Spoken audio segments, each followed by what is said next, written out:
Recording in progress.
Morning all.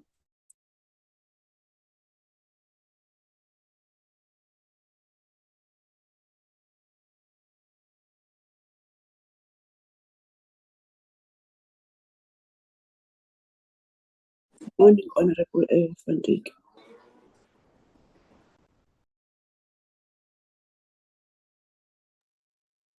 Are you ready for the rugby on Saturday? Yes. 100%. Yes, I'm looking forward to it. Yes, thank you so much.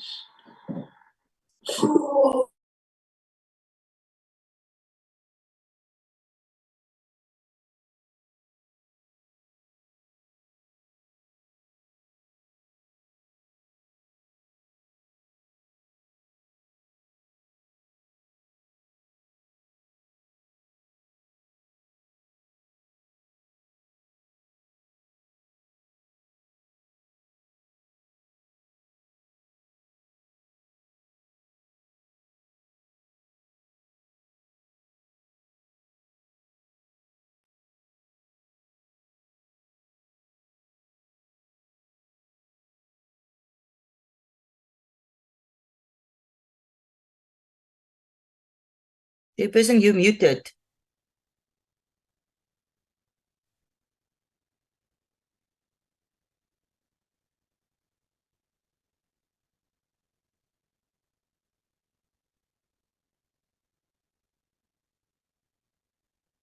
Looks like it's only the chairperson and the DA having a meeting today. Again, Honorable Van Dijk. There we can hear you now. Honorable Van Dijk. I can't hear you. You were muted. You were muted, Yeah, chairperson. We couldn't hear you. no, but what are you saying? I was saying it seems as if it's only you and the two DA members that's going to be having the meeting today. It looks like there's, yeah, not sure where the other members are. Oh, I do hear now. I don't see them also.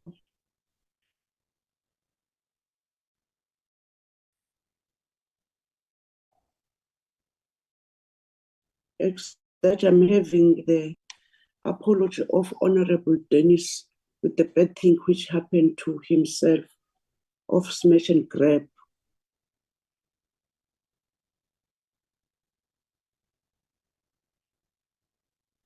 I can't see. Honorable Adams is in.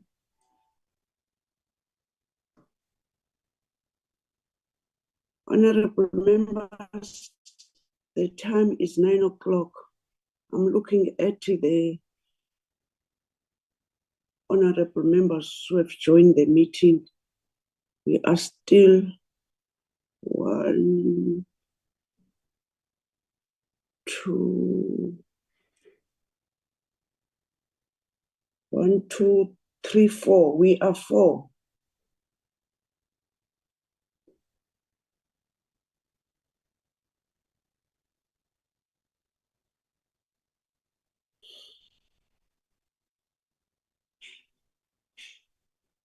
Honorable Adams, please assist us to check where are other members.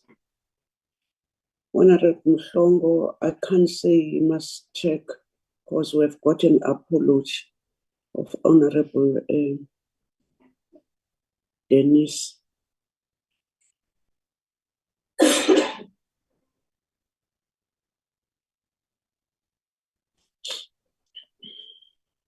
Morning, Chair. Yes, I'll do that.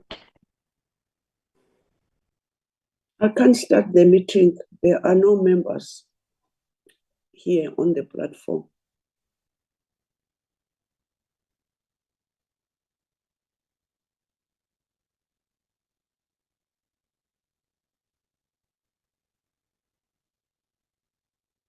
There's honorable members. Can we start the meeting? We've got Honorable Mhlongo, Honorable Veronica, Honorable Adams, Honorable Sibia, Honorable Ntuli, Honorable Malomane. Can I take this opportunity to greet you, honorable members? I know that maybe some of you want that you must respect this meeting by attending and your present in the meeting. I'm aware that yesterday we were all here in Cape Town, and maybe some of you, they would love to go back to their constituents. So I would love that we must give that time off to be business-like.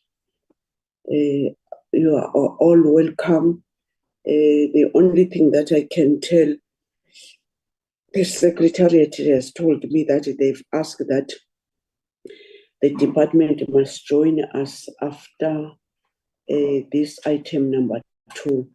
I'm proposing that we must adopt the agenda, not forgetting that come tomorrow, we wish that Bokis also must do it again. They must bring back the cup at home.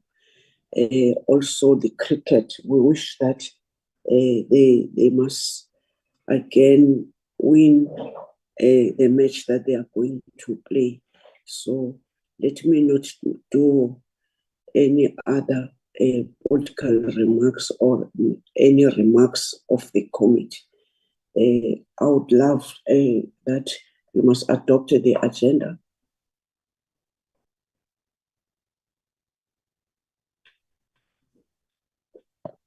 I've seen the hand of Honorable Adams.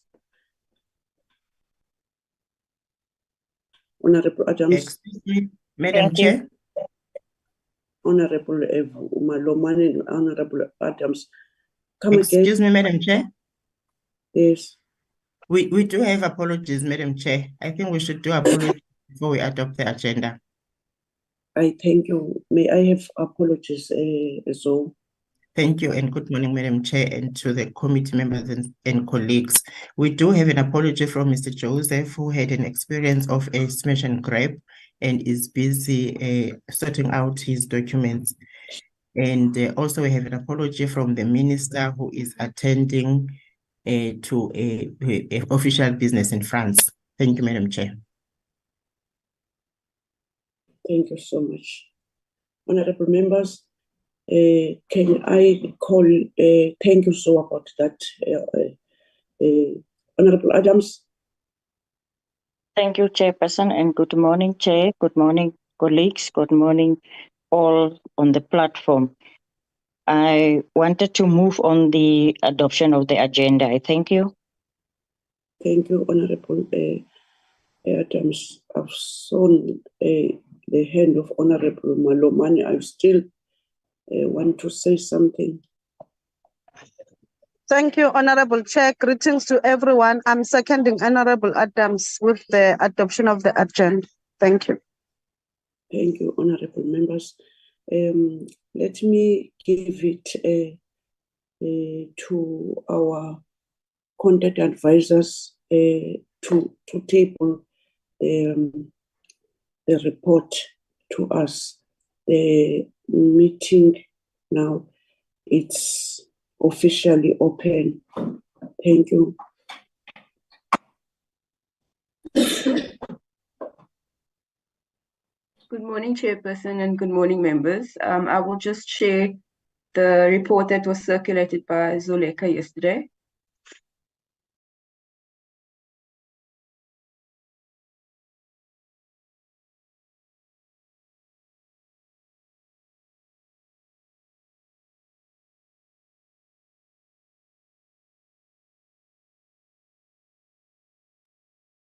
Let me just take, just move to the beginning of the document. Whilst you're still moving the document, how can I forget one of our own, whom we all partake in looking after his health, honorable members, As we know that we've lost our beloved member of this committee, who was very dedicated to his work of this committee. I'm suspecting everyone did partake on looking after himself during the sport in Durban. I'm hoping that maybe the office of the speaker would allow that we must go and put this giant to rest in peace. Our condolences from the committee, and we'll take it from there, from the leaders of the parliament, maybe to allow that few of us who must attend. I'm suspecting it's always that thing done, but with our honorable members who's also in the same province, would love as a committee that they must also be part of that. Our condolences. May his soul rest in peace. We've shown our caring to himself. I cannot mention all of us. Some, they were trying to be doctors.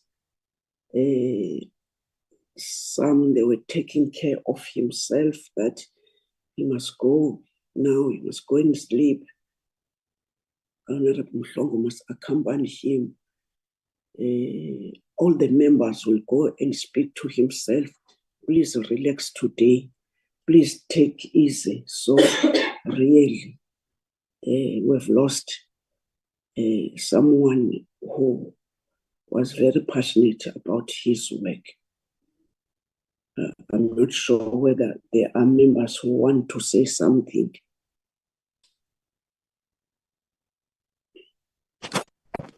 In that Yes, note, yes, Honorable.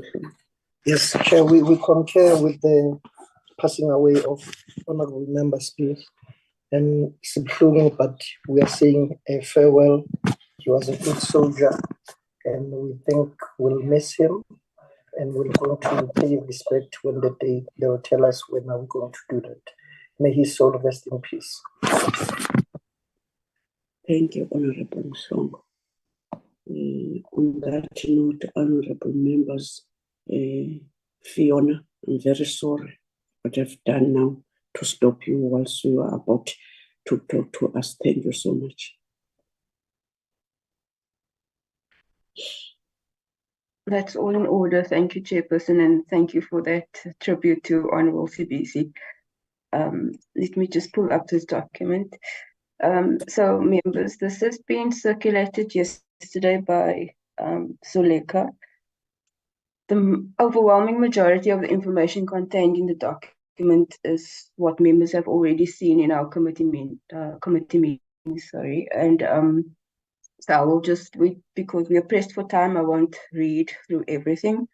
I will just scroll through the document, and if there are any issues that need to be flagged, then I welcome members to do so at any point while I'm going through the document.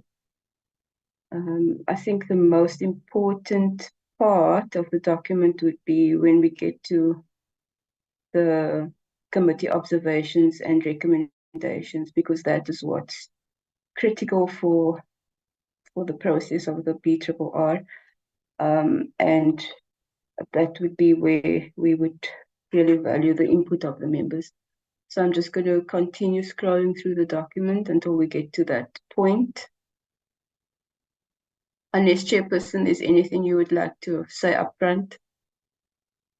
Not at all, not at all. Thank you, Chairperson. Except that, as we are saying that you will talk to the report, and by this time members have noted and also will be, as you are putting up on the screen, they will note what they want to say. We've read, but we cannot give you a chance to table it. I thank you. Thank you, Chairperson. So yes, I'm just going to reiterate that it's the majority of the information contained is nothing new. It's just a summary of what we've been looking at in the committee meetings. And then I think I will just for Can be on the screen. It's nothing on the screen, so let.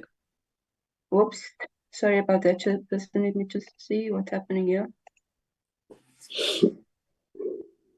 Can you see that, Chairperson? Yes, correct. Okay, great. So I've just passed page 15. We're looking at the Auditor General's report on the department and the portfolio. And that is what the AG's office presented to the committee.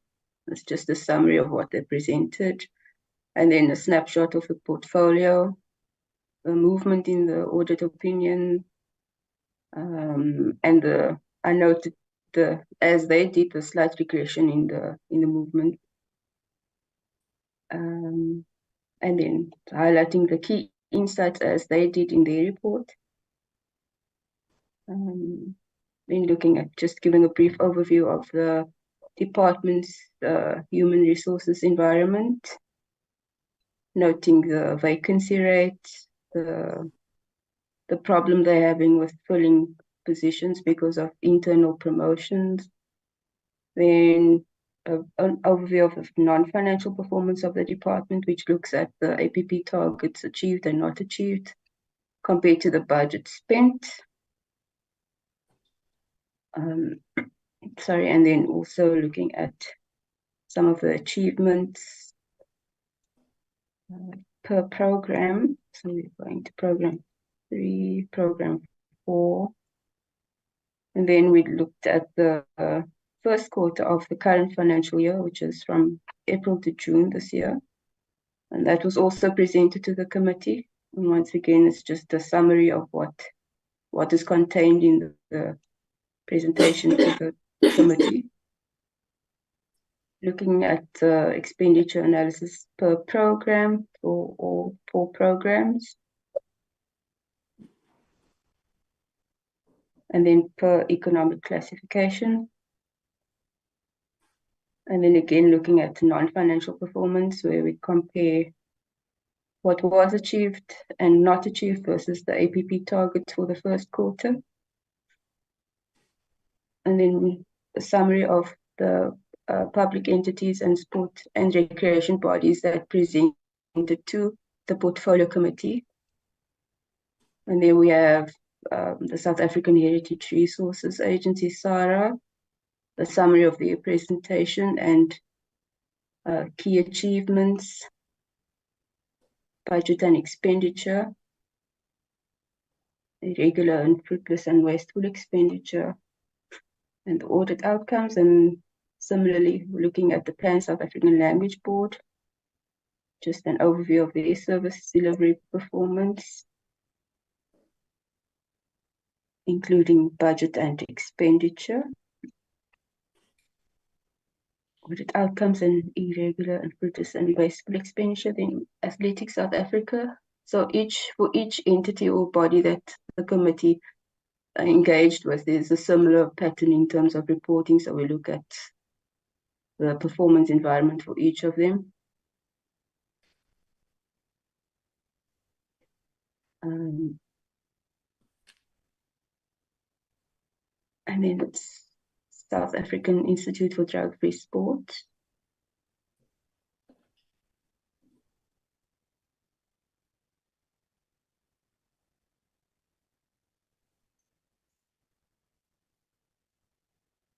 And this is where the input of the members is needed is needed and required and valued. So we're looking at the issues raised during deliberation. And just to note that the following concerns were raised in relation to the performance of the department and its entities during the committee's deliberations. The first issue listed there is leadership instability and vacancies. I won't read through everything, Chairperson, because the members also need time to reflect on the report. The expenditure rate, just to note that the department is moving on the rate of expenditure against the budget allocation. The audit outcomes for the sports, arts and culture portfolio, noting the issue of the late submission of annual financial statements for the Mandela Bay Theatre Complex. And this is for across the portfolio irregular expenditure and consequence management. And that needs to be attended to. The implementation of the revised white paper on arts, culture and heritage. And that is listed there as an issue that was flagged by SARA when they noted that they are unclear of how the merger is going to affect their structure, and that's causing anxiety amongst staff. Infrastructure projects that are delayed, gender representativity in councils. And again, this is the matter of SARA where they only had one female member on the council. Transformation of sport, which is a recurring issue that the committee is raised in the presence of the department and federations. Development and promotion of sport in townships and rural areas. And this was an observation about the South African Cultural Observatory, which is now mandated to also include in its research program issues on sport and recreation. And that was just an expression of thanks for that expansion of the mandate. Outstanding policies and legislation. This is the crucial issue with the outdated SAGE legislation and the impact that's had on the sport sector, or potential impact rather, not. The governance of PANSALB, and this is just to note that the current board's term expires in this financial year, and that the committee is working with the minister to establish that ad hoc committee that will then initiate the process to appoint a new board. So that's just to note that. And in this observation years, that's been coming up quite a few times in meetings, and not only, post-COVID, this has been coming on for years, where entities have been saying that the allocations are inadequate to fulfill their mandates. 7.15 is the issue of the Mzansi National Philharmonic Orchestra, which has been raised by the AG. The memorandum of understanding, which was in place to facilitate the transfer of ring-fenced funds from the National Arts Council to the orchestra, and the committee is just noting that. Committee recommendations, these are linked to the above section, which highlights the observations. The department to provide the committee with a comprehensive overview of its recruitment strategy by the end of the fourth quarter. Expenditure rate, and that's just to note that the department should continue with expending its allocated budget to ensure that it implements service delivery. Audit outcomes for the portfolio. The department should provide the committee with its action plans and other corrective measures to ensure improvement in the portfolio audit outcomes by the end of this financial year. I think, sorry, Chairperson, just a note on this recommendation. I think by the end of the fourth quarter, it could be a bit too late. So could I suggest that we change that to the end of the third quarter. Okay. Follow audit comes back or end of the third quarter. When is the fourth quarter ended? The fourth quarter of this current financial year ends at the end of March 2024. Oh, okay. That may be Yeah, a bit too late for any corrective measures to be implemented. okay. And then the issue of the Mandela Bay Theatre Complex and the annual financial statements that did not meet the deadline. So the department should just update the committee on what's happening in terms of that by the end of the third quarter. Irregular expenditure and consequence management. It's just to note that the department should strengthen its internal controls and oversight over its entities. The implementation of the revised white paper. We are having a meeting today, but I thought it would be important to include this because it's an ongoing process and the committee will need regular updates on how the department will be implementing this white paper. Infrastructure projects. This is also an ongoing issue with the implementation and delays of certain infrastructure projects. And so this is just to note that the department should provide a progress report by the end of the fourth quarter. Gender representativity. That's just to note that the department where they appoint boards and councils that they should keep that. I see Honorable Mhlongo raised his hand, Chairperson.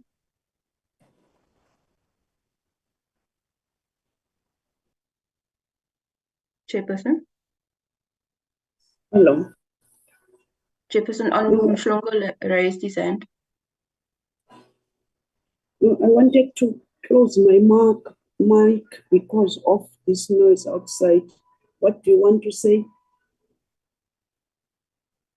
Chair, I wanted to say the third quarter instead of the fourth. Fiona, on the infrastructure, you can go back.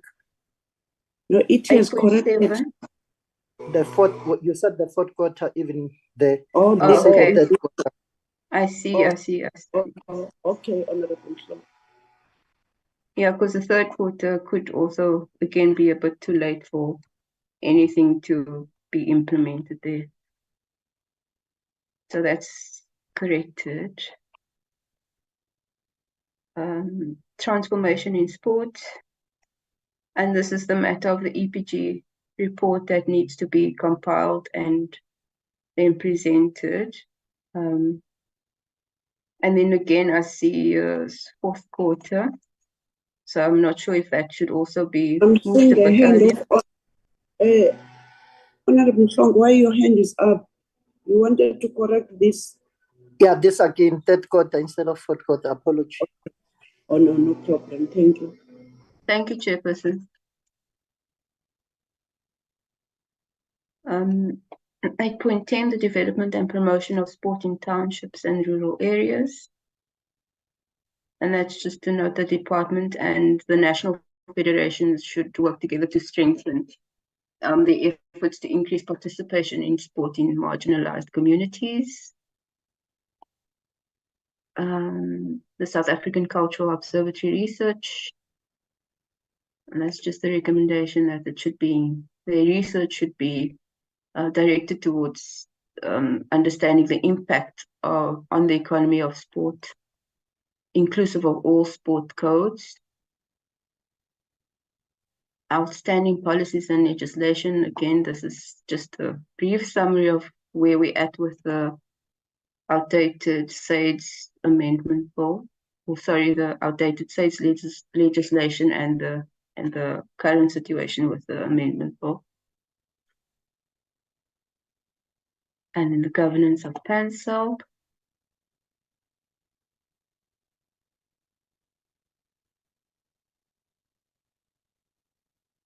Yeah, so we're currently in the third quarter, and this is just to note that the department should provide an update on on the establishment of the ad hoc committee, so that we can on our side plan when to schedule the interviews, because that's where the committee's role begins. And then the MNPO, just to note that there's a recommendation from the committee that the department provides a progress report on the matter raised by the AG in terms of monitoring and the implementation of spending, monitoring the implementation of spending by the orchestra, and to obtain outstanding reports to confirm if the monies were spent in line with the objectives. And this report should be submitted by the end of the third quarter of this financial year. And then there's one recommendation to the Minister of Finance, which speaks to the inadequate financial allocation to the sector. I'm not sure if members need to add anything other than that. So, and then we move on to just a brief conclusion. I highlighted this because I'm not sure if there will be any reservations, so I'll edit this as that comes up. A note of appreciation and report to be considered. Thank you, Chairperson. Thank you, Honorable Firon. Honorable members, there's the hand of Honorable Mhlongo. Chair, thank you. We welcome the report and thank you, Fiona, for a detailed report.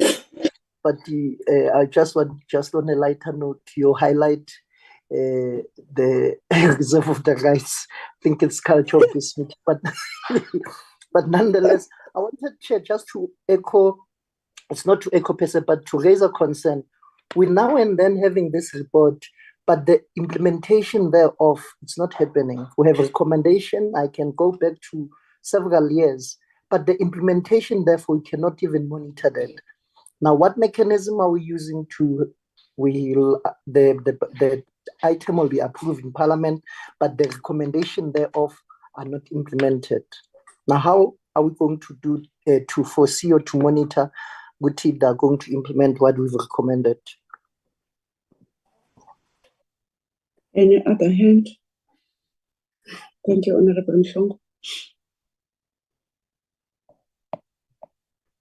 Honorable members, Honorable Mhlongo, the only thing that I'm suspecting that we can foresee that the implementation are being attended to is the program of the committee that must take stock of all the recommendations, and every now and then in our program we must follow and want and do oversight and want to get reports on each of recommendation that we've put and agreed that these are recommendations. I'm suspecting that the only thing is to do oversight, but the oversight is coupled with the budget of the committee, because to monitor and do oversight, sometimes you need to go where these things they were saying that we're going to improve, we're going to do ABC. That's the only thing that we can do according to my understanding, Honorable Mhlongo. With that note, I'm seeing the hand of Honorable Zondi, Honorable Mthethwa, Honorable Sibia. Yes, Chair, thank you very much, and good morning to honorable members, to you, honorable members, and the department on the platform. Chair, ngephuca emlonyeni kule ya oversight. I thought Honorable Mhlongo will deal with it, but a program without the oversight, because all the time we do the oversight through boardrooms, and we don't see how our department, how the expenditure of our department physically. That is the only concern. But as far as the report is concerned, I think it is spot on, and and the adjustment that honorable members were raised. And I think, Chair, is proper that we accept it. Thank you. Thank you, Honorable Zondi. Honorable Mteto. Thank you, Chair. I cannot overemphasize what other colleagues have already said about the oversight visits. But also a program and promises with no time frame, it becomes very difficult to monitor, because our monitoring program or system should tie with the time frames to say, if you haven't delivered this by when, then it should be an alarm to us or an alert to us. And then the other thing that I've picked up is, or that I wanted to find out, rather clarification on that, is the issue of budgeting, whether it is based on the previous experience, because what I've noticed is that they are saying, at least we are better this year than last year's under expenditure. So is it based on that, or is it based on actual scientific research on a number of things? We will note that each and every year there's also the issue of the prices that go up. We have issues around tax. We have all this. Did they consider all those factors in terms of their budgeting, projected budgeting? But also in the presentation of their budget, or rather in their presentation, I wonder if there were any lessons taken from COVID-19. Should anything of that such happen again, will the budgets be able to stand that, or we will have to sit down and look at a different? I just want them to be holistic in terms of projecting the budget, so that we don't find ourselves wanting, should there be any situation. On ASA, Chairperson, you would remember when that was presented, I picked up the fact that there is this reluctance to deal with the issues of transformation. There's a case at the moment that I don't know how can it be done. I know that it might be off, this is the radar of what we're discussing now. But it is a concern for me, because there are young people who are now deprived of participating in admits. And these are from previously disadvantaged communities who are doing very well, by the way, out of a budget that is coming from Mr. Nehemiah Mutsueni's pension, not even funding. Now he has been suspended for over a year, which is not acceptable. The issue of suspension should have a particular period limited to. And if there are no findings, that should fall off. But he has been subjected to that suspension. I'm just writing that so that we flick it. I don't know where can it be slotted to discuss it, or could it be maybe a request to the department to intervene on it. He actually even went to Swaziland, Chairperson, to go and participate in a marathon, which he won, because in South Africa it's been suspended. Thanks, Chair. Thank you, Honorable Mteto. Honorable members, some of the very important issues raised by Honorable Mteto, these were supposed to be raised with the department on the day that we were discussing, but there's nothing wrong that when we are doing a debate on this, all what we want to raise and to put the issue of time frames, the issue that we are just raising, Honorable Mteto, we have got a right to be focused. The report is with us.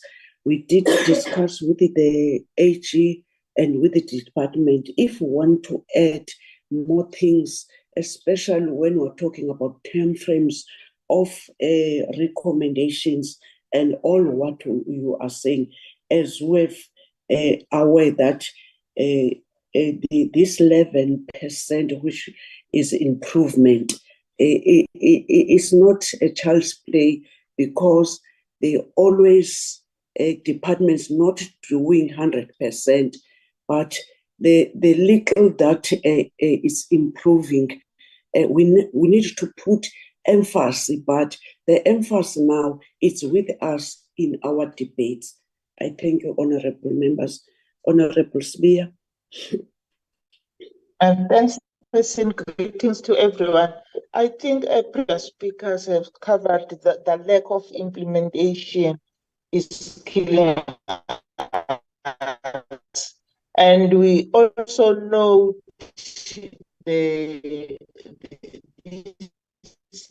issue of not having an oversight visit is also a problem. And we know the targets to meet those targets in future. Thanks, Chairperson. Thank you, Honorable Spear. Honorable Mhlongo.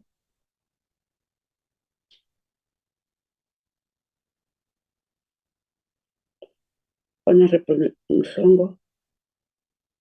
Honorable members, the Honorable Zondi was saying that this is a true reflection of our discussions. So I'm taking for granted now that we are adopting this report as our true reflection with these points which are being raised by honorable members. Is it so, honorable members?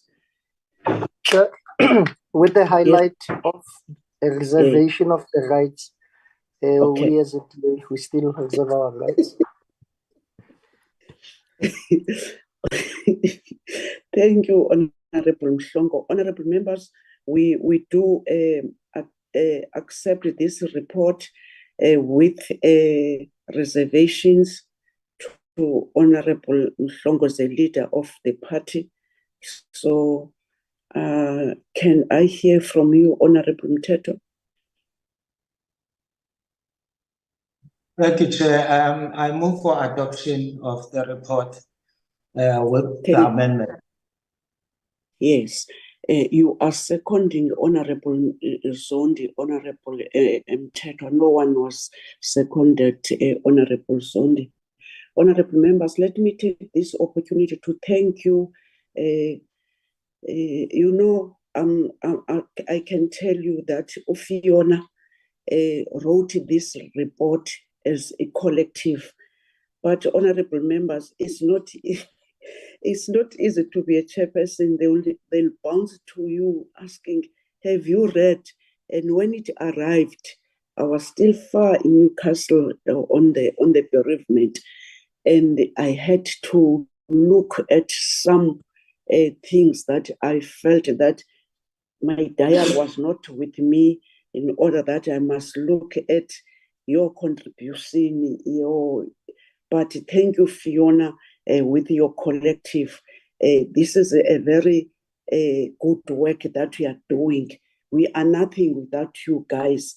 And to these members, in some committees, members were not there when this very, very intense process was being done. But to this committee, I'm telling you, even if some days I'm saying that I'm seeing hanging a jacket, it's just few minutes, and honorable members are coming back to the committee. Maybe they will be having some hiccups or whatever. I'm very appreciating the commitment that we are having, honorable members. You cannot believe being leading leaders. It's not an easy thing. You must be on top. You must be patient. Let's go and debate our budget vote and put all what we want to say to our department and to the community at large. Thank you so much. Now, the next point, I'm not yet sure whether, it's 9:42. Uzolega was asking that the leadership must come at 9:30. Can you get them in, Zolega? Thank you so much to our secretariat, because I know sometimes they are working together. Thank you very much. This is very intensive report. Being members of this committee took all those 3 days, not even having a break, all the hours looking at this report. Is it a legacy hand, Honorable Mteto? No, Chair, it's a new hand. Okay. I just want from the portfolio committee, not from the chair. I want to commend the secretariat. I'm actually put at ease each time we have to debate issues, because the work that they are doing, it is much commendable, Chair. I wish I could know them personally, because I know them by names, only Zoe that I know personally. Thank you, Chair. But today we have seen Fiona, who's our content advisor. He showed his face. I'm hoping that one day before we arrive, we can have a physical meeting. I've been trying to ask them that they must be proactive, but they've tried. They can't get slots. Thank you so much. Zoe, it's our leadership in now. Not yet.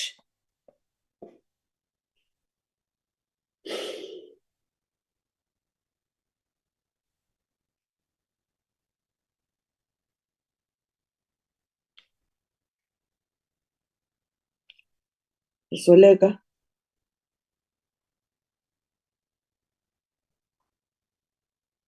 Zolega. Zolega.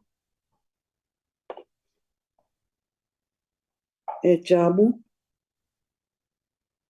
Jabu. Oh, Zolega is calling me.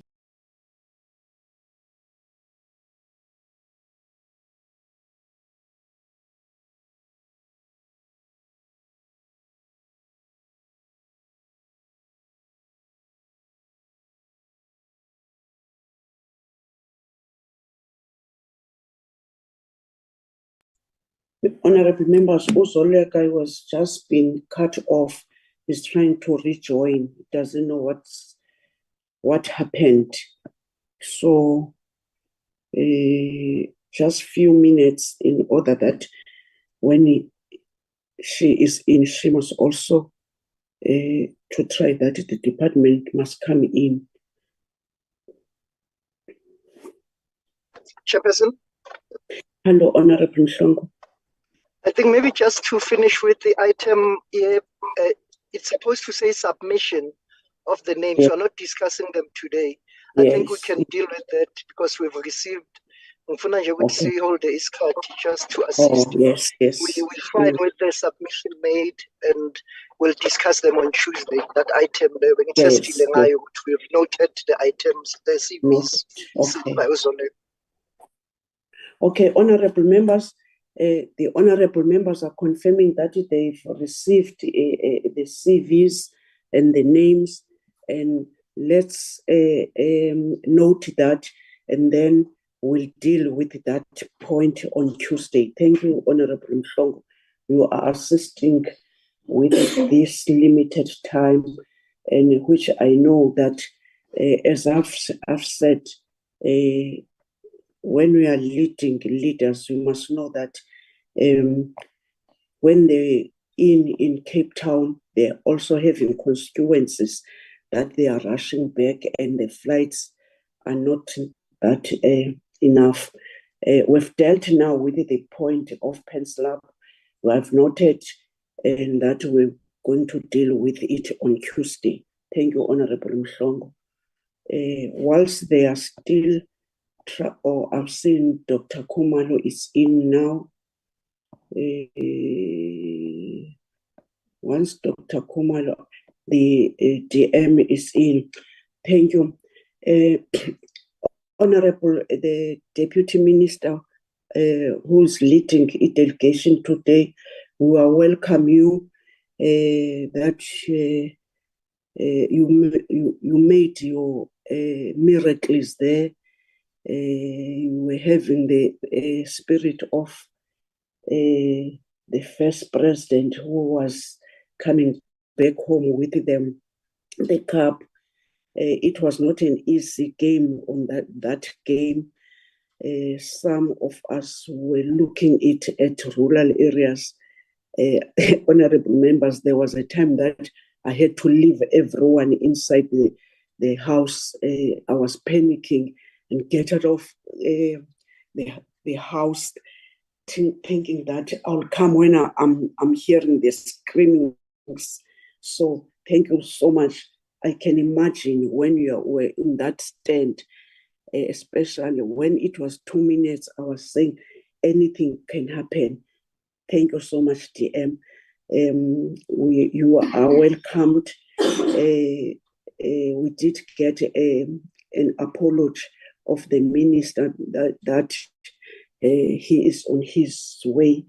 As this committee are being invited here in the embassy, that tomorrow we must be there. I'm suspecting in you called if and whatever park, if it's a park or what.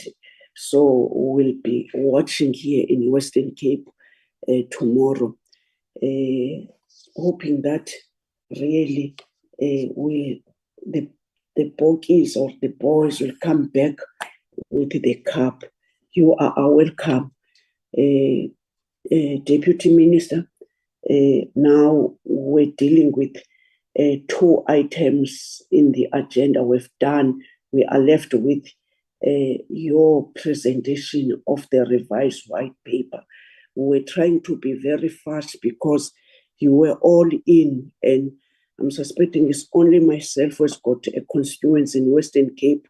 All of you are rushing back home for your constituents, but you respected the program of the committee.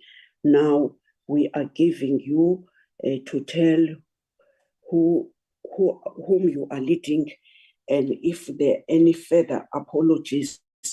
We did get an official apology, but it doesn't mean that you cannot tell us who's here, who's not here. To you, DM, you are welcome with the encourage.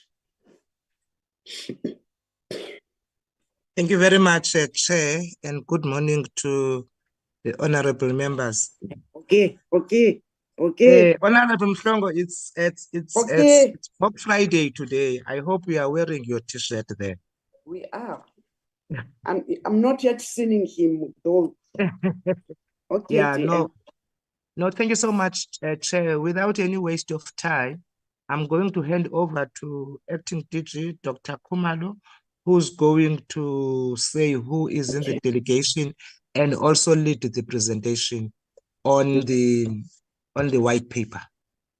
Thank you so much, DM, Yes, we Chair. were forgetting that whilst we packed you outside, we did pass condolences of Honorable Sibisi.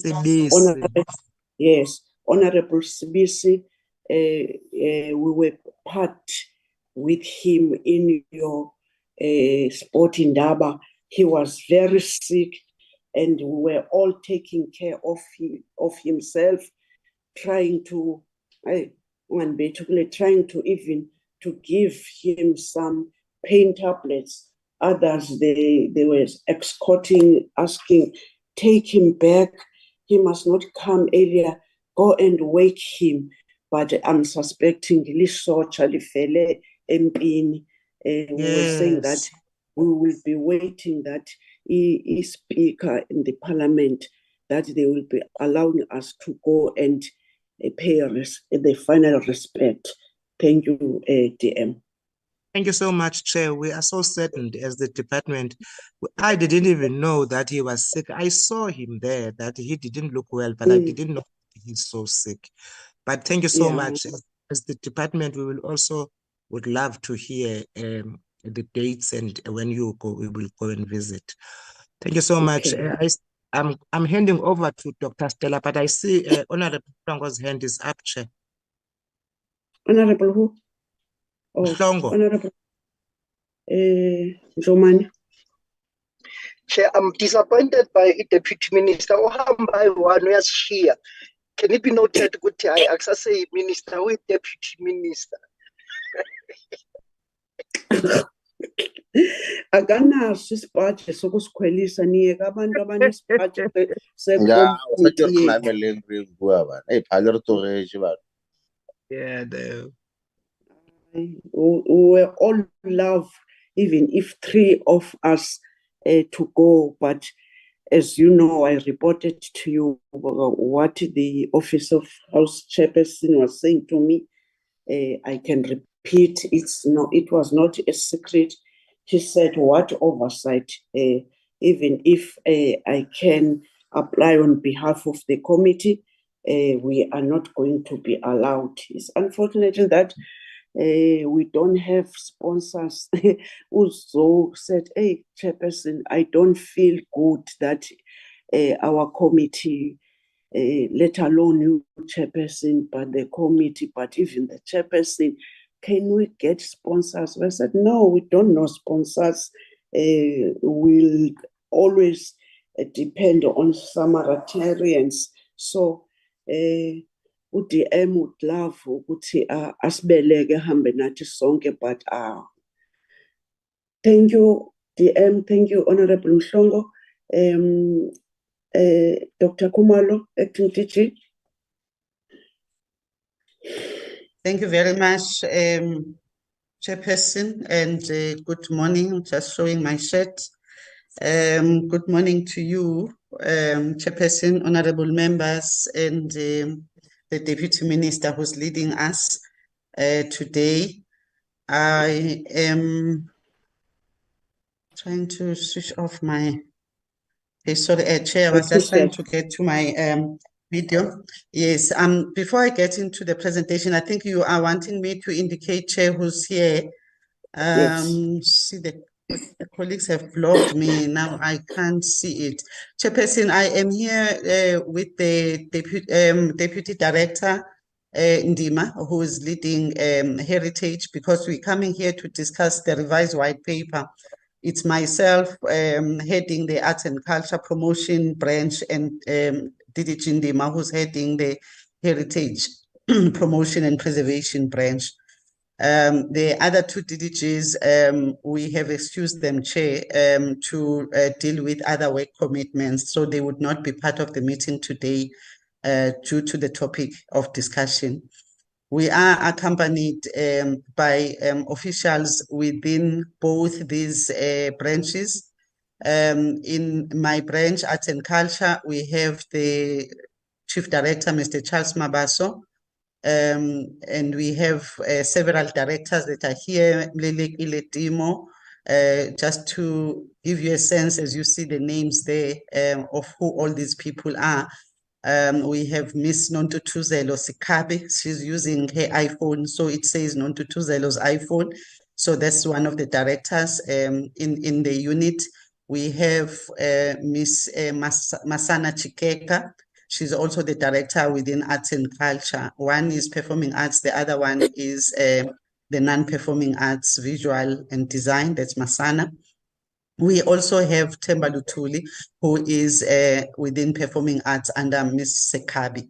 So those would, and Mr. Mleleki Ledimo is Youth Development.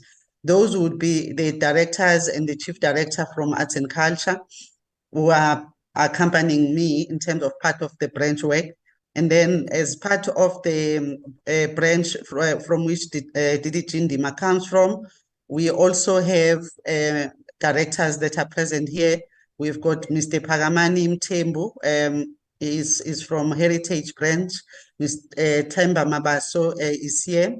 Advocate Dennis Make is also here. I thought I saw Miss Kanye Ngobo. I think she is also here from the Heritage Branch. So those would be the support staff chairperson that would be here, apart from the colleagues or Thembi Mlawu, also from Heritage.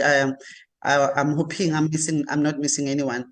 We also have got support staff, but as we always do, Chair, allow me to say they are led by the Chief of Staff, Ms. Bakwa, but they are here from the Office of the DG and also from the Office from Ministry as well.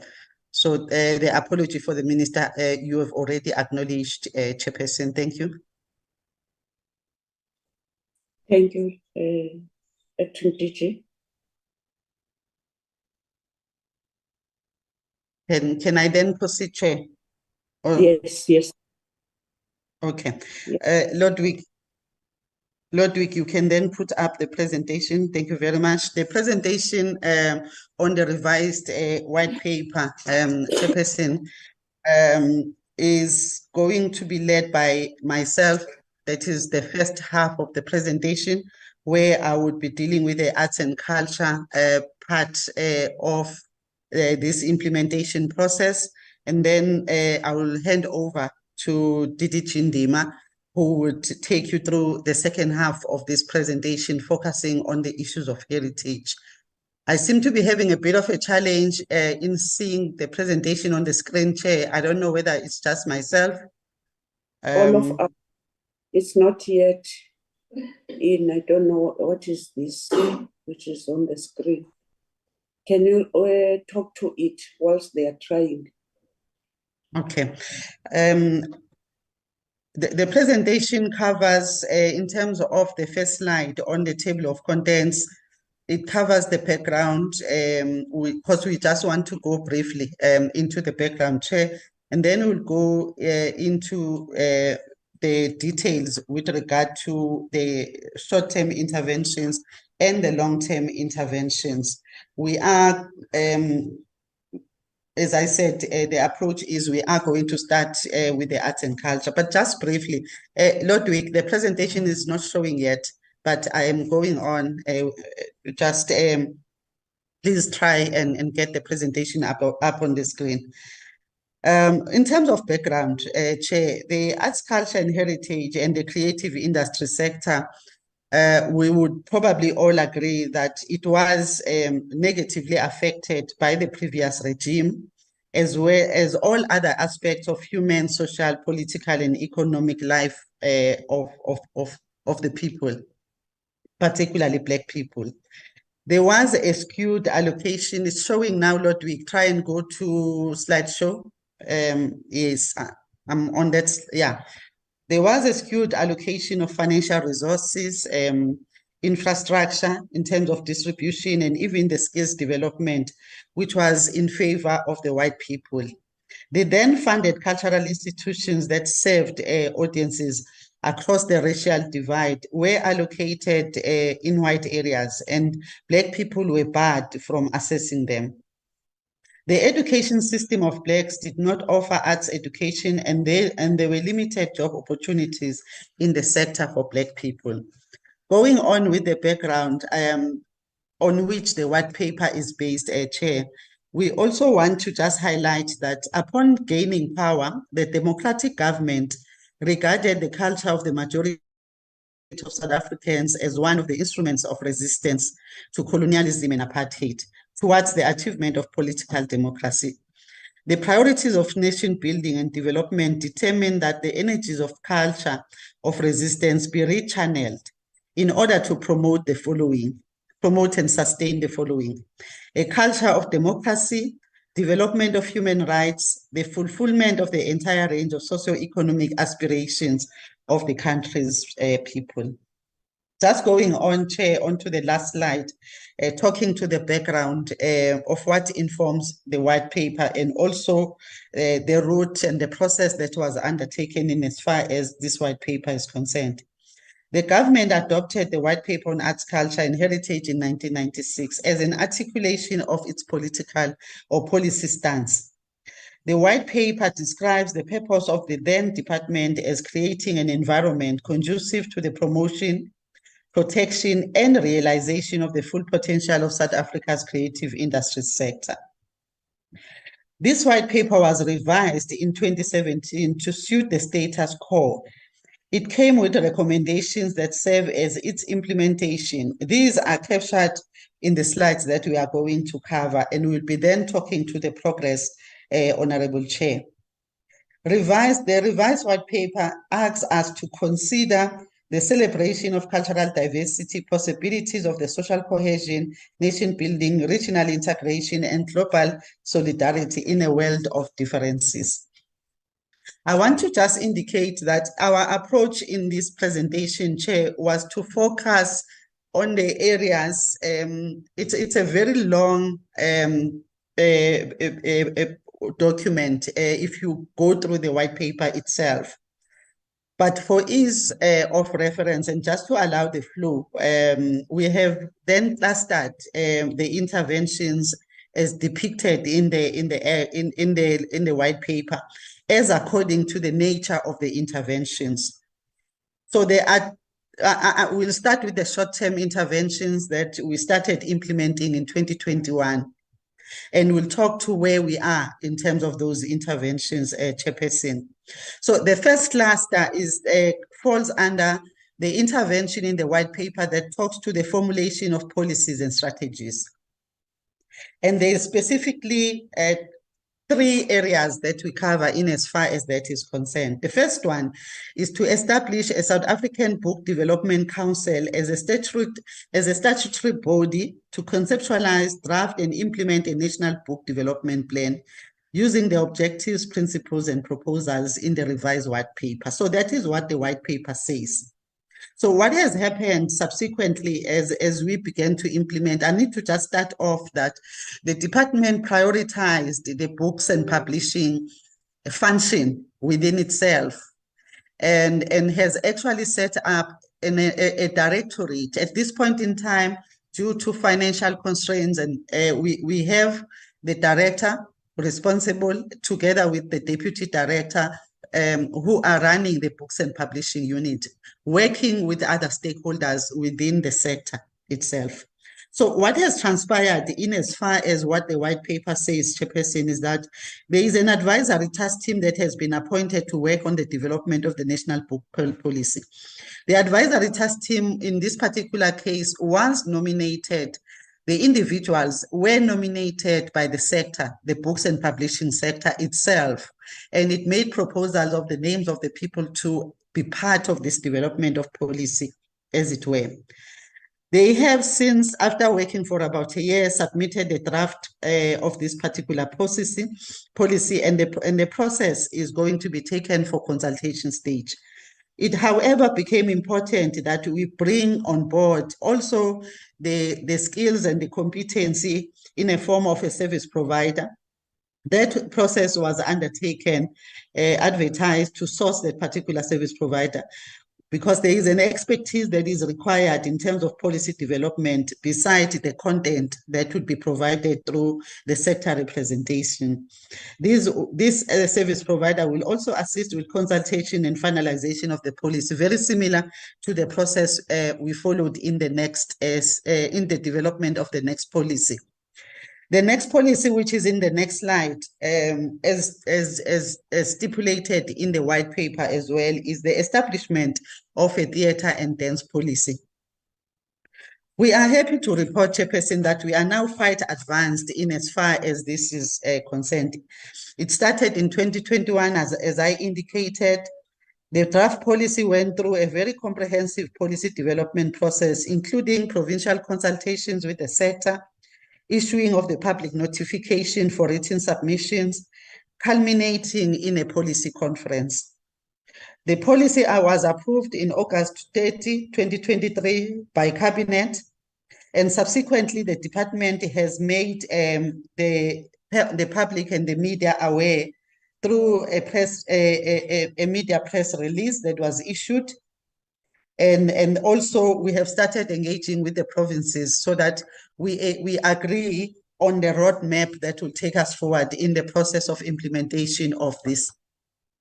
Upon approval of this policy, Chair, I need to indicate that the President, who was chairperson of first the Cabinet Committee that we presented to, and then it went to Cabinet, but at that time he was chairing the Cabinet Committee, insisted on us ensuring that as we implement the theatre and dance policy, we need to ensure that we focus on benefiting the sector, this particular discipline or subsector. Instead of forming a lot of structures on the side, it is important that we look at prioritizing those actions that are in the policy that would lead to benefiting and bringing value to the sector. The next policy, the next area, formulation of policies and strategies, Chairperson, that is contained within the white paper that we have started working on. Is on what the white paper, in the white paper it reads as follows. It says, propose the adoption of a conditional grant for community art centers as part of increasing the levels of participation in the arts and at community level. Chairperson, we have had a lot of engagements, particularly with National Treasury on this particular issue. And National Treasury has been very clear that there would not be adoption of conditional grants at this point in time, given the fiscal position of government. And in implementing this particular intervention, we need to look at how we reprioritize internally. So to take us to that, Chairperson, there's been several interventions, and those are contained here. We have commissioned our South African Cultural Observatory, which is the research wing of the department, to undertake an impact study for community art centers towards the establishment of a community art center conditional grant. It was important that we have this impact study report, which SACO has actually been commissioned to put together. If in a long term, we are to be able to then have a conditional grant purely for the community art centers. But parallel to that, we felt it was important that we have an understanding of what are we dealing with. Hence, a conditional assessment has the process of having a conditional assessment to really assess the conditions of the community art centers throughout the country. And we are working closely with the infrastructure unit in finalizing those terms of reference so that we can have a thorough conditional assessment looking at what exists and looking at even those that exist, what condition are they in.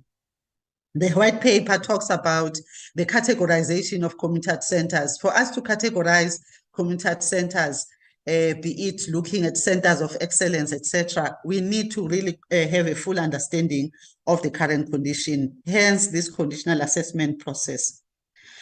Last financial year, Chairperson, we gave funds to all provinces to be able to run provincial indabas. And I need to report that all provinces were able to hold provincial indabas using the funding that was made available by the National Department.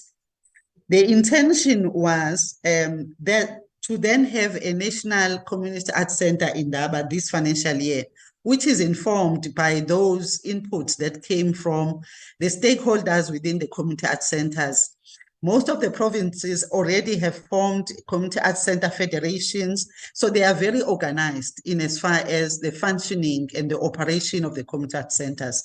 So this financial year, on the date as indicated there, Chair, we are planning to have this national indaba, which is a culmination of the 9 provincial indabas that were held throughout the country, to really inform what we are taking forward as a program for community art centers. Given the recommendation of Treasury that I've already cited, Chairperson, we really want to do a thorough work, hence what we have indicated, so that whatever program takes us forward in as far as the development of community art centers is concerned, is really properly informed, hence those 2, 3 interventions we are talking about. I want to then indicate, perhaps while I'm there, Chair, that we continue to fund the community centers through the provinces, because we have now signed there are three parties that are part of the agreements that we are now signing on the community centers. So each and every agreement is signed by national, that particular province, and whichever entity they have identified to implement in that particular province to support the community centers. And that funding comes from national. And we are happy to see that provinces, some of the provinces are also contributing or have started to. So the next area, Chair, moving away from policies and strategies, is the establishment of institutions. Again, in this area, we've got three interventions. The white paper clusters, this is the second cluster that the white paper has. It talks about, first of all, it says, it reads as follows: as part of the upskilling the sector, the department supports the National Events, Technical and Production Skills Academy as a focused institution of skills and human resource development for the sector.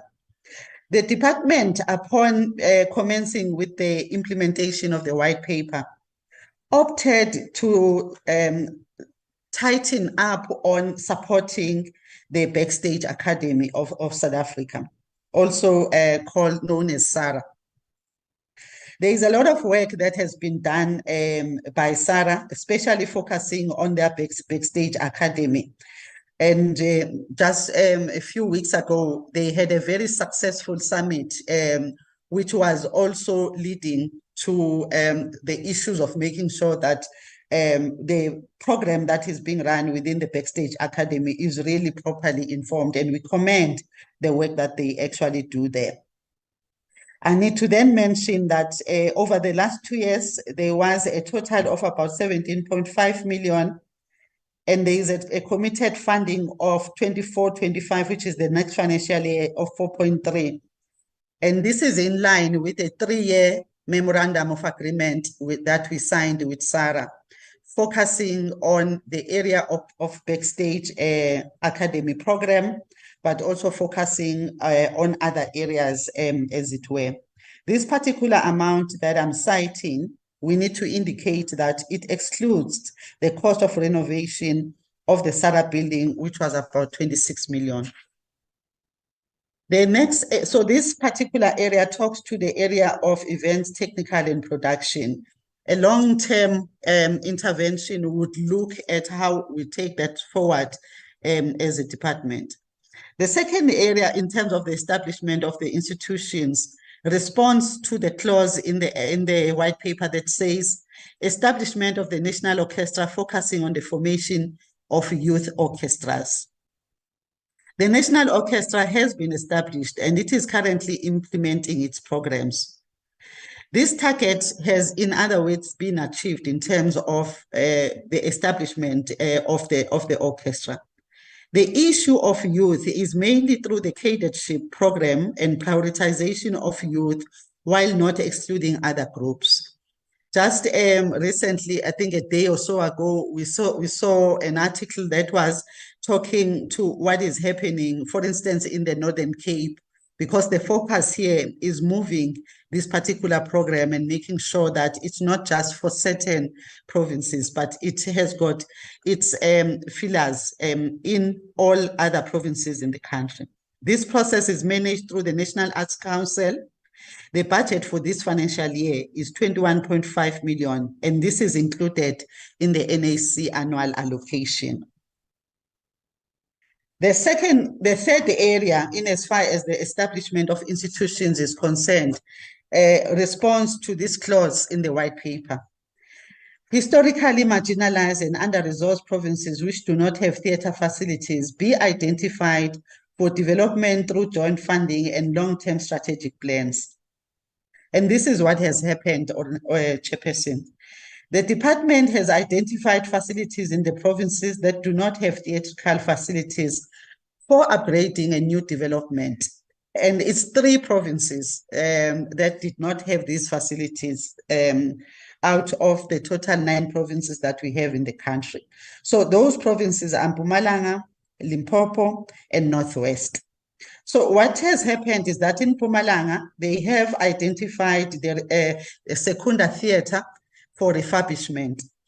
And the Governbegi local municipality is finalizing the SCM process to appoint a service provider to conduct an assessment of this particular facility. So this is the facility that the department will be supporting to fund and to bring to a level that will ensure that Mpumalanga has also got a kind of a theatre facility that they can be proud of.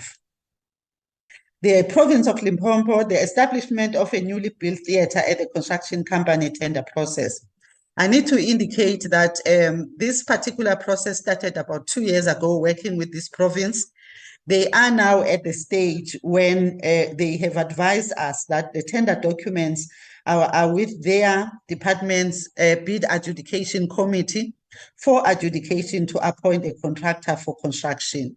I also need to indicate that, Chairperson, last financial year, the department contributed about 7 million to help the finalization of the design and other elements that enabled Limpopo to get to the stage where it is at this point in time, working towards building a new theatre. The last province is Northwest. They have identified the Mabana Arts Center for renovation and refurbishment and conversion. The Mabana Arts Center have submitted to us their revised feasibility study. This particular project was included in the 23-24, but the actual allocation of budget is for the years commencing 2024-25, going into right up to 26-27. So that is to do with the establishment of institutions, current work that is taking place, Chair. In as far as the third area, which is the programs for growth and sustainability, there is a clause in the white paper that reads as follows. Performing arts companies which have developed reputable education and training programs in the arts be funded and be supported to have their courses accredited through national qualification frameworks and be funded accordingly. We have had several engagements with the relevant sitters, Chairperson, especially talking to the issue of accreditation. It will be the CAT sitter and the mixed sitter, where there's been several deliberation and suggestions around formal partnerships that we are wanting to form. Cultural institutions have been part of these discussions in such a way that there is a process that has now commenced in terms of accreditation. I need to indicate, Chairperson, that it is not only the public arts institutions that we want to focus on in as far as implementing this section of the revised white paper. The intention is for us to also move to other performing arts companies that are not necessarily funded by government, but are privately owned, working obviously with the owners of those companies.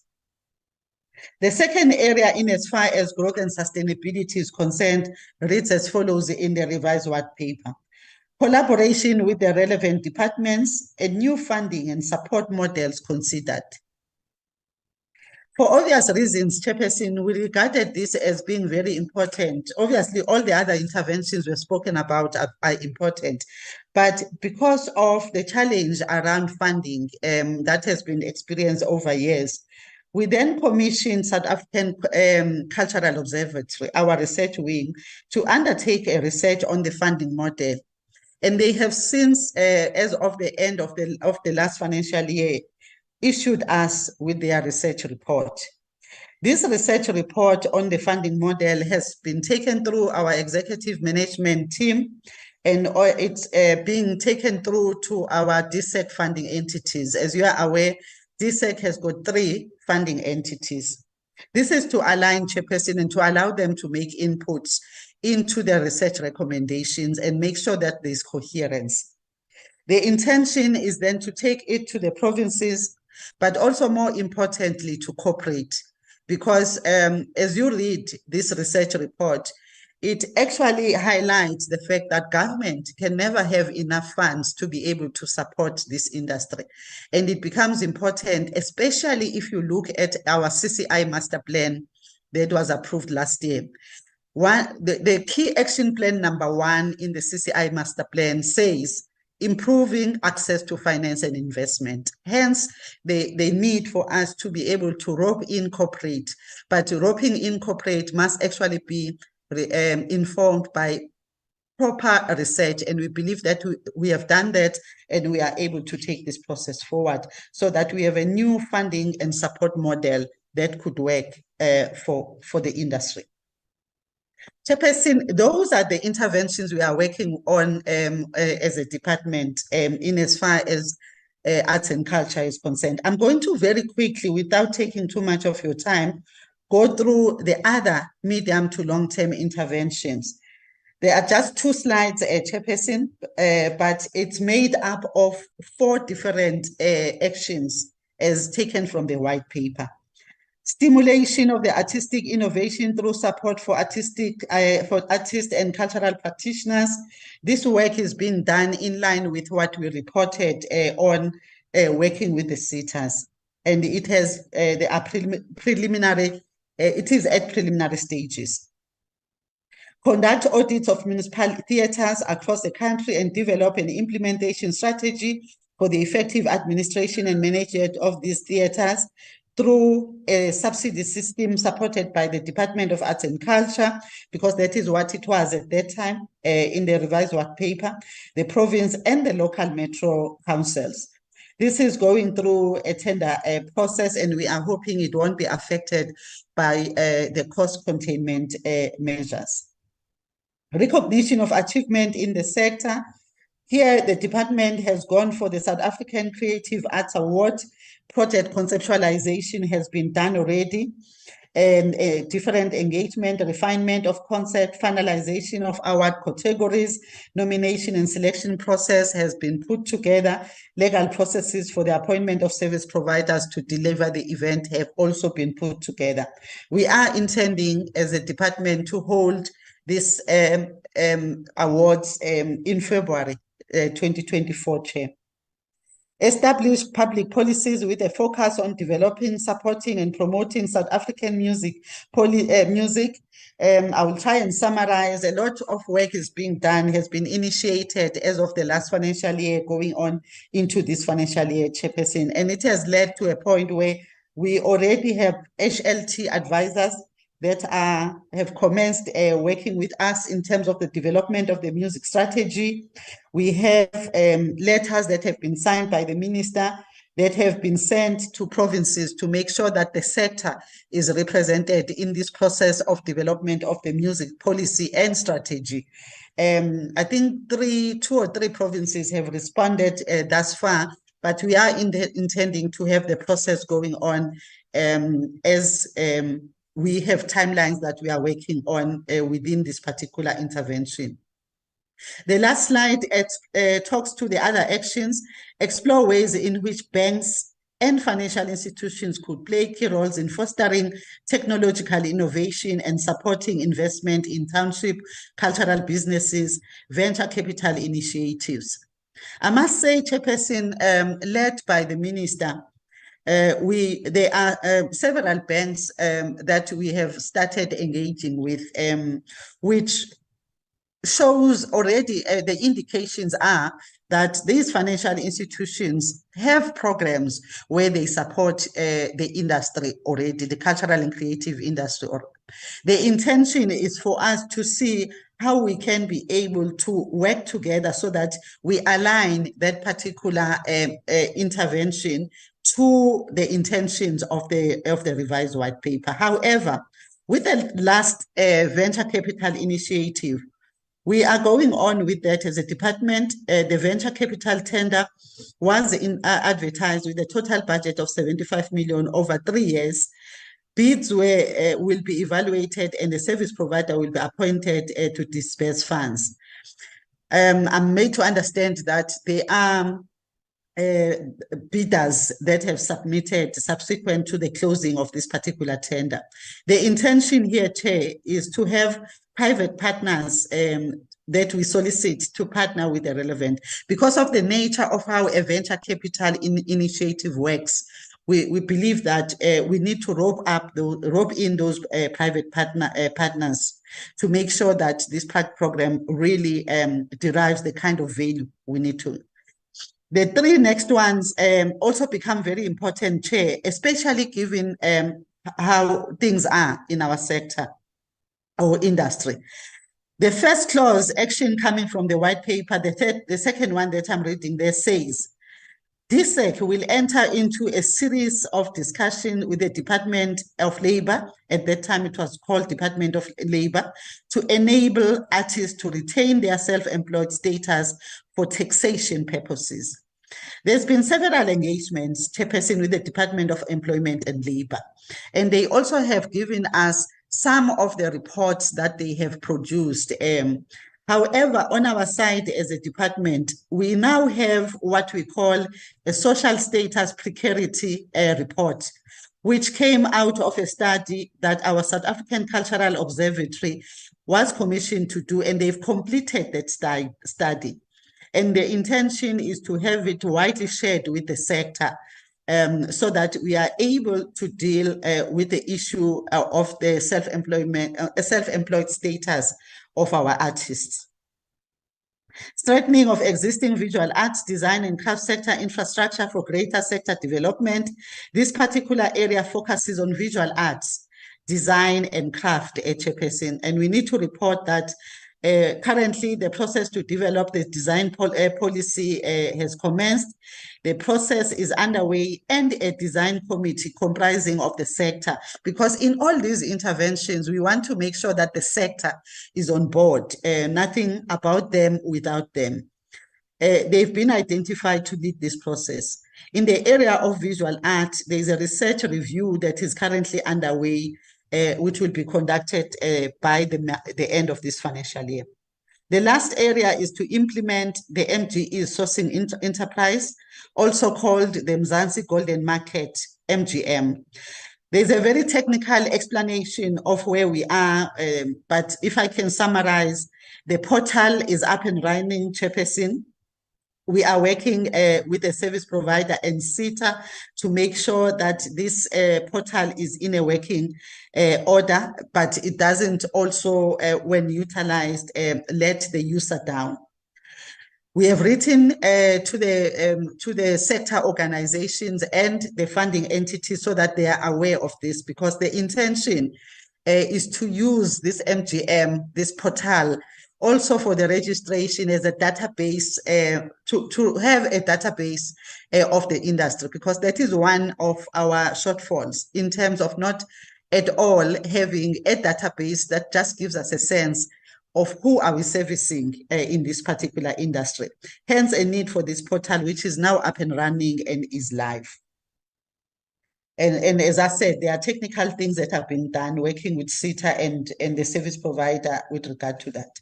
Chairperson, as I said, the revised white paper is a very thick document, and there's a lot more that as we take this bite size in terms of implementing, that we still have actually not covered. But the intention is to take this bite size, as we said, short, medium, and long-term interventions. And I would now hand over to Didi Chindima to take you through what Heritage is implementing in as far as the revised white paper is concerned. Thank you very much, Chair. Thank you, Acting DG, Didi Chindima. Thank you very much, Honorable Chairperson, members of the committee, the Deputy Minister, who is leading us today, as well as the colleagues that have come to support us. Maybe I think it's important that I just show my face and then I proceed after that. Go Boki. Thank you very much. Really, the idea here is to just demonstrate how, as heritage promotion and preservation, we are responding to what the white paper enjoins us to do. If we can move to the next slide. One of the areas that we're focusing on is heritage policies and research. Now, if we can then just indicate that currently we're looking at the draft National Legacy Policy, which has been developed. This seeks to guide the transformation of the heritage landscape through the establishment of monuments, museums, memorials, and statues, and other forms of memorialization. But I must just hasten, Chair, to indicate that we're moving away from museums, new museums, because of the obvious reasons. The issue of sustainability, because when we started, it was more about building museums. But we can see that once you have built the museums, they need to be operationalized. So they need more funding thereafter. Now we are saying there are other ways that we can remember episodes, historical episodes, people who have actually played a pivotal role in the changing of our society. Maybe we could look at issues of writing books, theater productions, film productions, and other ways, naming places after such people and episodes. Now, in terms of our action plan, hosting of provincial consultations and one national workshop to finalize the policy, because already it has been drafted. Then the policy will then be costed and taken through the socio-economic impact assessment and SPCHD cluster process in cabinet. And the timeline is actually indicated. If we can move to the next slide.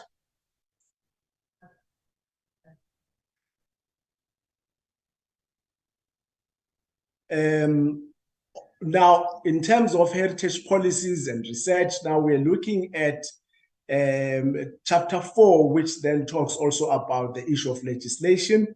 Here we are looking at reviewing the Heraldry Act of 1962 to align it with the democratic dispensation through inclusion of indigenous symbolism and designs, new terminologies, clarification of the role of councils, dispute resolutions, as well as review of the penalties. Already by 5th of December, we had already had a draft that was forwarded to the Office of the Chief State Law Advisor to actually provide a preliminary legal opinion on the provisions of the draft bill. We are then looking at the 30th of, in fact, on 30 January 2023, Oxley submitted their preliminary opinion. And we are going to be, in fact, the draft bill was advertised in the Government Gazette with a view to solicit input in the whole month of February 2023. Then in September 2023, letters were sent to various government departments and institutions seeking their input on the draft bill. So in terms of going forward, all the input received will be processed and factored into the latest draft bill by end of November 2023. The bill will be forwarded now for the final time to Oxley, and then the first socio-economic impact will be submitted to the Department of Monitoring and Evaluation by January 2024, and then the draft bill will then be presented to various committees, the Technical Working Group, as well as the Social Protection Committee and Human Development Cluster. We are then planning that it will be in the second quarter of 2024-2025 that this bill will be then sent to the Minister for his or her approval to request that the bill be sent to Cabinet. And immediately after Cabinet, then it goes to the Houses of Parliament. If we can look at the next here we are looking at also another legislative review, which is the South African Geographical Names Council Act.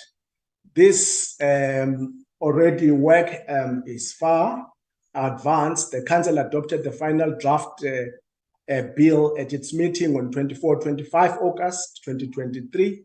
The socio-economic impact assessment template was discussed at the meeting between HRD, Geographical Names Unit and Legislative Review Subcommittee on 16 and 17 August 2023. The department will be now routing the submission. In fact, it was supposed to be routed this week, but of course we needed just to tweak some of the text that is in the submission, where we would request that the minister allows us to gazette this for public consultation. So the next meeting in terms of the action plan, the next meeting to review legislation and finalize population of the SAYAS template will be held in November 2023. We will then have a webinar as part of public consultation in January 2022. And the reason for the webinar also is really to cut costs, because the idea was really to ensure that we are able to go and meet with people physically. And then the further call for public input will be published in the Government Gazette as part of the legislative review roadmap. And we indicate the timelines and the financial implications. Now, this is going to be a huge overhaul of legislation, where you're looking at the amendment of the National Heritage Resources Act, Cultural Institutions Act of 1998, and National Heritage Council Act. Particularly, this particular legislation is aimed at achieving what is actually being recommended by white paper, that we need to merge some of the institutions. For instance, there is a lot of overlap between the work of the National Heritage Council and the South African Heritage Resources Agency. So we need to come up with the legislation that would ensure that we have got one institution that plays a regulatory role as well as the coordinating role, because currently those kind of roles are kind of separated.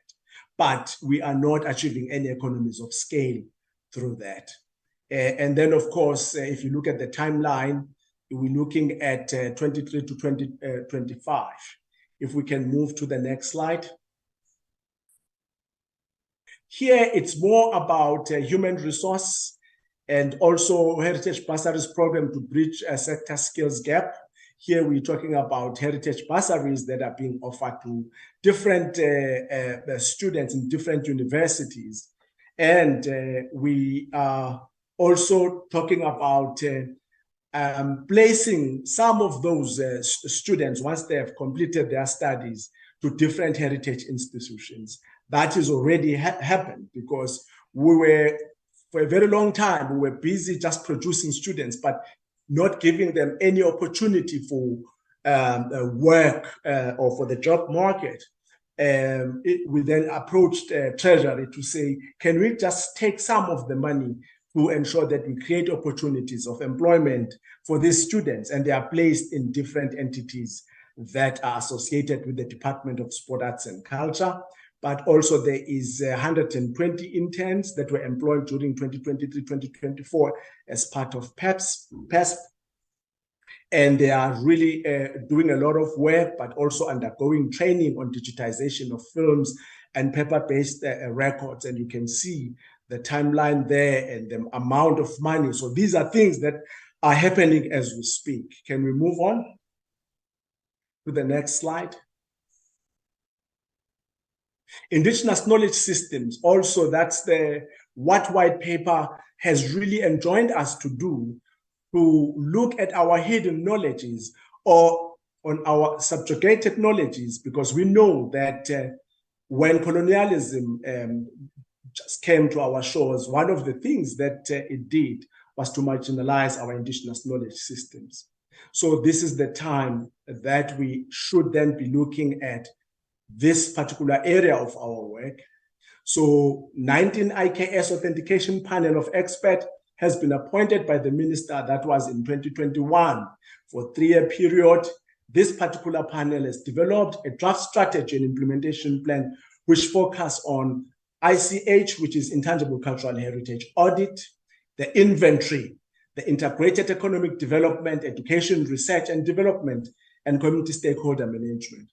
The action plan, now where we are, we now have to finalize strategic plan and present to Minister for approval, sign role clarification, MOUs and implementation protocols with delivery partners. Then the panel will monitor, guide, and refine implementation through 4 meetings per annum. And I think that, Chair, I need to also hasten to say this is also in line with the policy or the request that we brought here on the 5th of May to the committee to request the committee to support the ratification of the 2023 Convention on Safeguarding Intangible Cultural Heritage, which we're happy that it was accepted, and we will be presenting it to the select committee on the 25th as part really of reclaiming these cultures that could have been obliterated had we not had our grandmothers and grandfathers who really worked so hard to keep this knowledge for posterity. If we can move on.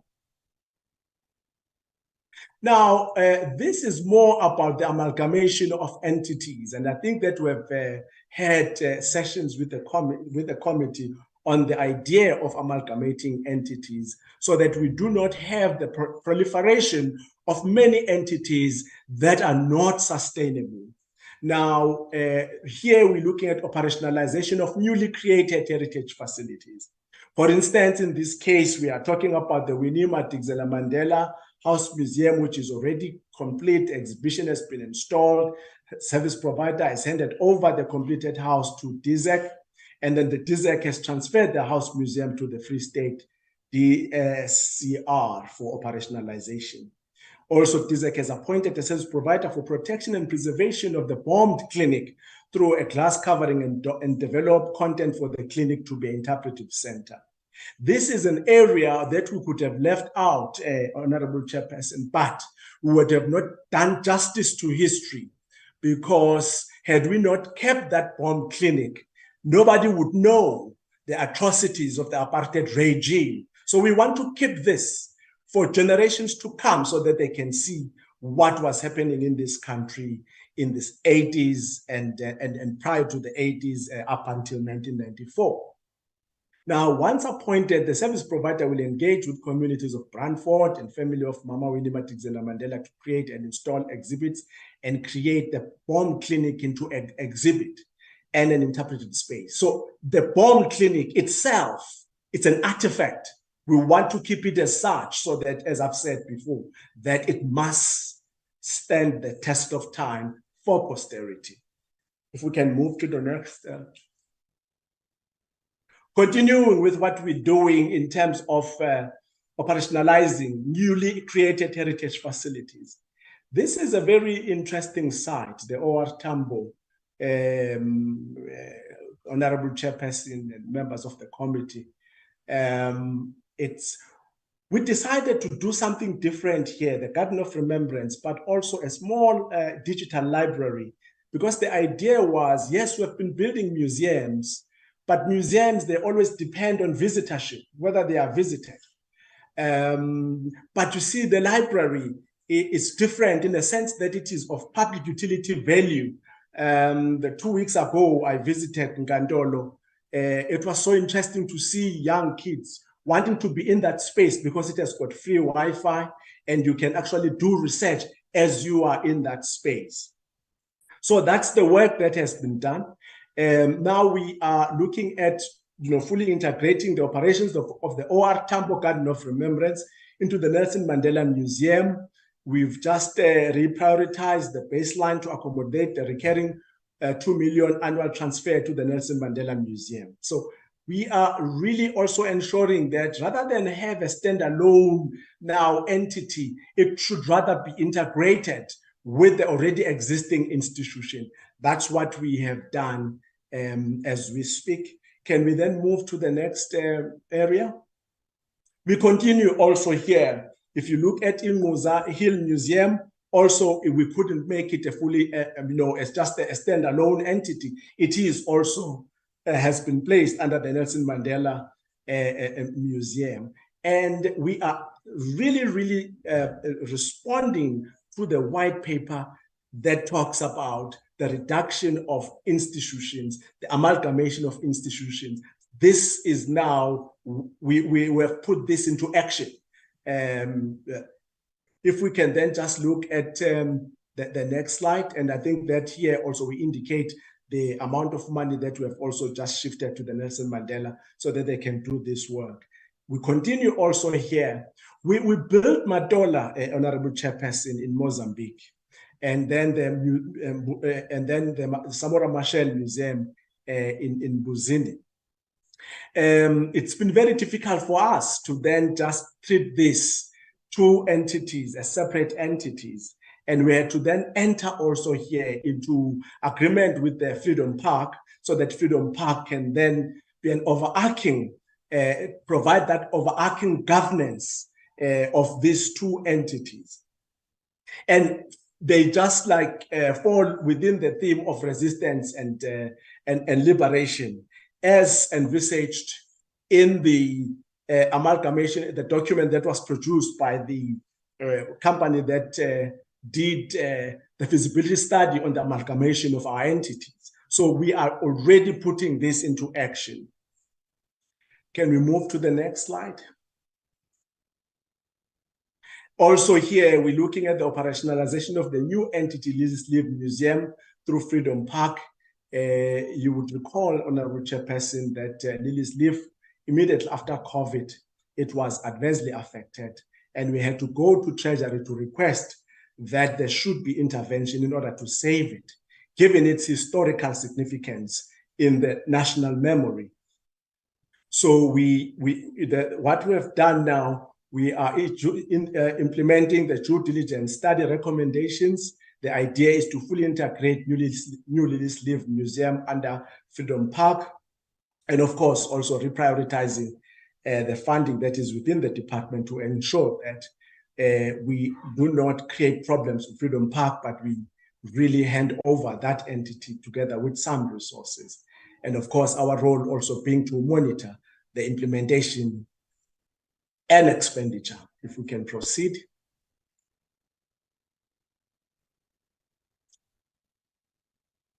Yes, also continuing with the operationalization of newly created heritage facilities. Here, we're talking about the Victor Feste or Drakenstein. That's where former President Mandela, lived after Robben Island. And in fact, when he left prison, it was from this particular landmark site.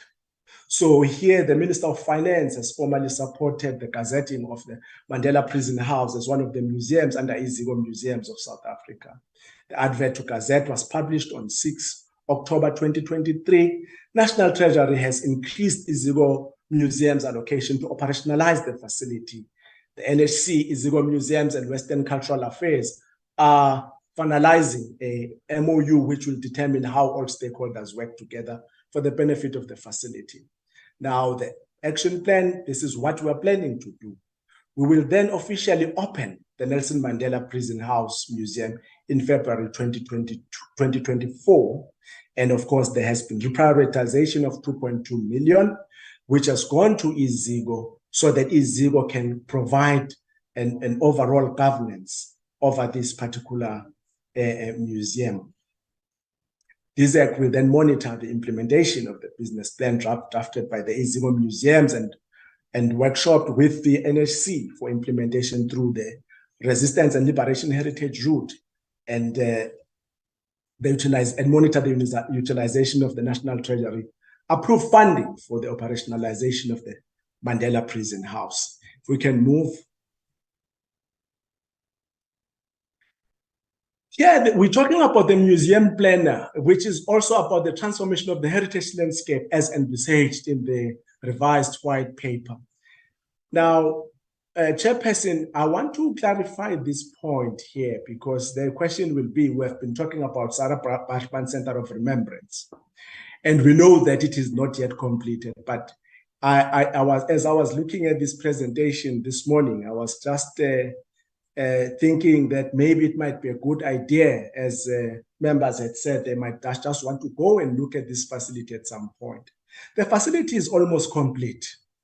You can see the buildings are done, and it's really final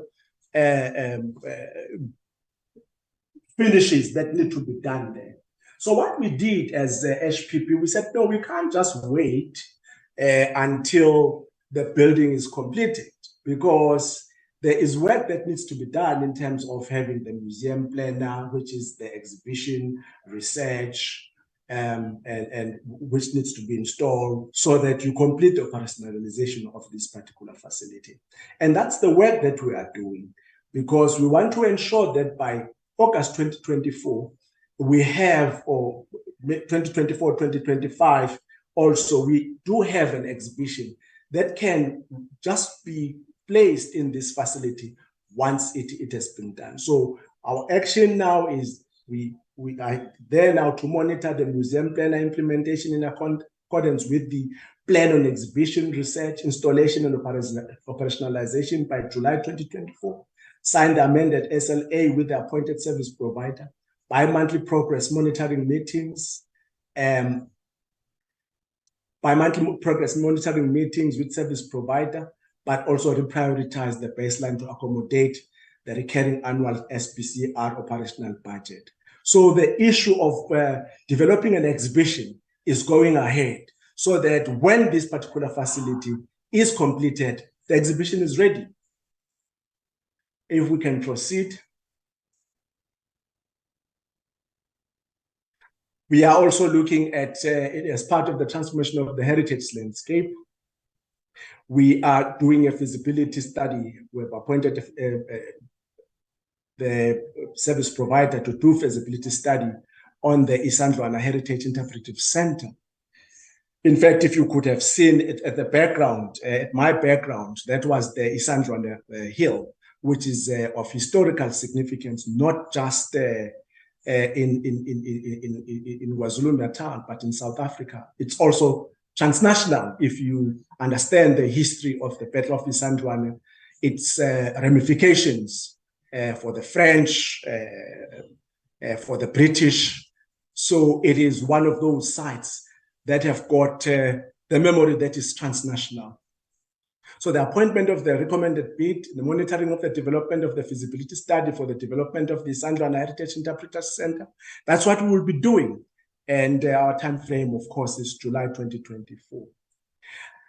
Below this, Honorable Chairperson, members of the committee, Deputy Minister, is the area of a very sensitive matter within our society, which is the repatriation of human remains. As we speak now, the Repatriation and Restitution Office funds transferred to SARA by March 2023. And also we had a workshop to concretize the work plan of the RRO, also the DMV to fast track the hosting of the provincial policy implementation awareness workshops. Also DSAC, DMV entities MOU implementation workshop held on 21 August 2023. Now going forward is an implementation plan for the repatriation of the human remains has been workshopped and will commence in the third quarter. Additional funding will be transferred to SARA for the mapping and surveying of the graves of the fallen heroes and heroines in the SADC region in the third quarter, in line with the President's pronouncement to bring back the remains of Dumanokwe, Florence Mposho, both in Zambia, and Basil February in Zimbabwe. The two countries have been prioritized for undertaking grave mapping and grave identification from October. This is a project that is active. In fact, next week, there's going to be a meeting between the Deputy Minister and Advisory Committee that is looking at the issues of repatriation and restitution. Because we want to ensure that there is closure among many communities who still say that they have not found closure, given the fact that their loved ones are not in the country. And also this is part of symbolic reparations in terms of the TRC recommendations. Now also here, looking at the archival space, we're looking at the work of the National Archives Council, which has finalized the proposed amendments to the National Archives and Record Services of South Africa Act. And this amendment, if I may just indicate, it becomes very much important because this act is the Act of 1996. So by that time, there are certain things that have not come to the space. So we're trying to align the Archives Act with copyright provisions, Protection of Personal Information Act, POPIA, Promotion of Access to Information Act, PAIA, as well as technological advancements in the sector that are happening. So, moreover, outdated terminology in the current legislation will also be reviewed. And we have just indicated what the time frame are, as well as also the fact that we have appointed a service provider to assist us with that. Can we move on to the next? Here, it's more about looking at the coordination of our work with the Department of Basic Education, because there's a number of common issues that we deal with, issues of reading when it comes to library, issues of promoting archives through the Archives Week, but also the issue of formalizing the dual purpose libraries, because Department of Basic Education, it does also have the responsibility of establishing libraries. But I know that a couple of years ago, the money that they had was then shifted to us because we then had to do what is called dual purpose libraries, which also serve the interest of schools rather than just the interest of the public. If we can move on. Can we move to the next slide? Here, it's more about governance of archives and memory of the world. Here, we're talking about the Archives National and Provincial Heads Forum, which was established where meetings are held on a quarterly basis between National Archives and Record Services of South Africa and Provincial Archives, where joint projects are hosted annually, such as the Annual Archives Awareness Week and Annual Oral History Conference that actually has just happened, if I'm not mistaken, last week, yes. And then also here, the idea is to strengthen cooperation between NASA and provinces through national and province heads of archives forum. And then cultural diplomacy and international cooperation. Also, that's, I think it's the last chapter, if I'm not mistaken, of the white paper on that scale, the revised white paper, where we are, supposed to be participating in international forums, which is an ongoing matter.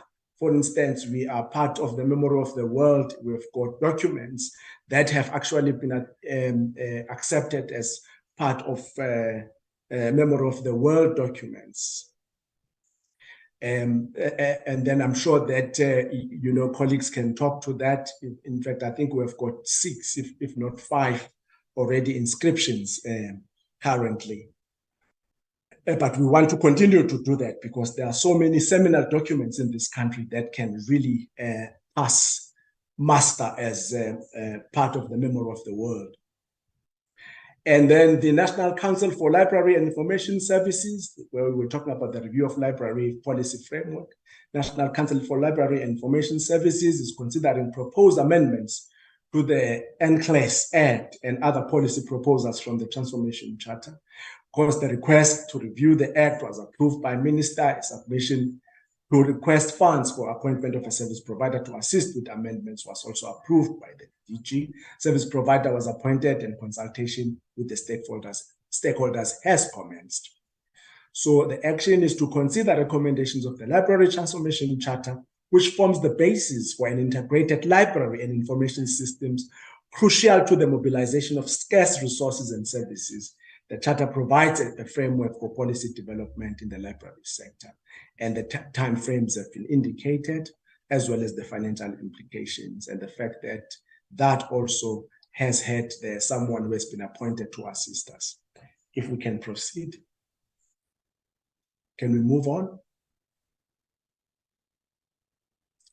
The issue of the finalization of the draft norms and standards bill. We are indicating here that this is delayed due to financial constraints. The department will continue to discuss funding mechanism with National Treasury. However, funding for the rollout of library infrastructure through the conditional grant is constrained due to continuous reductions throughout the MTEF period. Now, what we are putting forward here is that we will continue seeking funding for the implementation of the draft norms and standards bill, which was delayed as a result of financial constraints. It had gone through all the processes, but before it could be sent to the presidents for enactment, the Treasury then indicated that we need to bring all the provincial treasuries to see if they are going to be able to have this money. As you could see, that it was kind of looking for a sum of 18 billion rand in the next 10 years. But because there wasn't any guarantee that this money would be forthcoming, but because also it's a norms and standard bill, we would have been compelled by members of the public to implement once it had been passed, because it's a norms and standard bill. So that's where we are, because the bill aims to provide a framework of measures to redress the inequalities in the provision of public and library and information services, and to establish essential norms and standards for the provision of police in South Africa. So it has been put on hold until such time that maybe our economic situation in future will allow us to then move ahead and enact it and then implement it, because we would be having resources to do so. I think this was the last slide, if I'm not mistaken. Thank you very much, Honorable Chairperson, honorable members of the committee, Deputy Minister, and colleagues. Thank you. Thank you, DG Ndima. Acting DG. Chairperson, thank you very much, and thank you to DDG. That brings us to the end of our presentations. We are handing back to you for questions and comments. Hey, thank you so much. I'm suspecting this is the first time that we can get this report of white paper. The detail, it's so interesting. We are happy about to get this information, a well-prepared report. And when I'm listening, yourself and DG Ndima, you present this with passionate.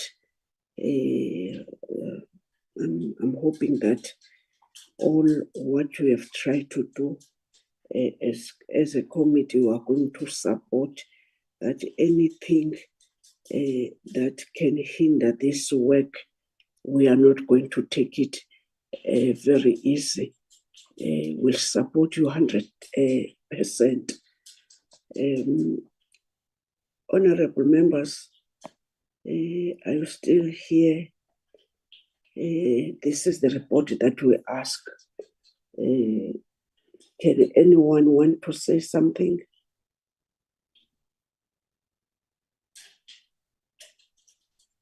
I'm suspecting honorable members, they've listened and they are happy on what you have asked to do to themselves. I don't see any hands, except that I can tell you that. Oh, I intercept, Chair.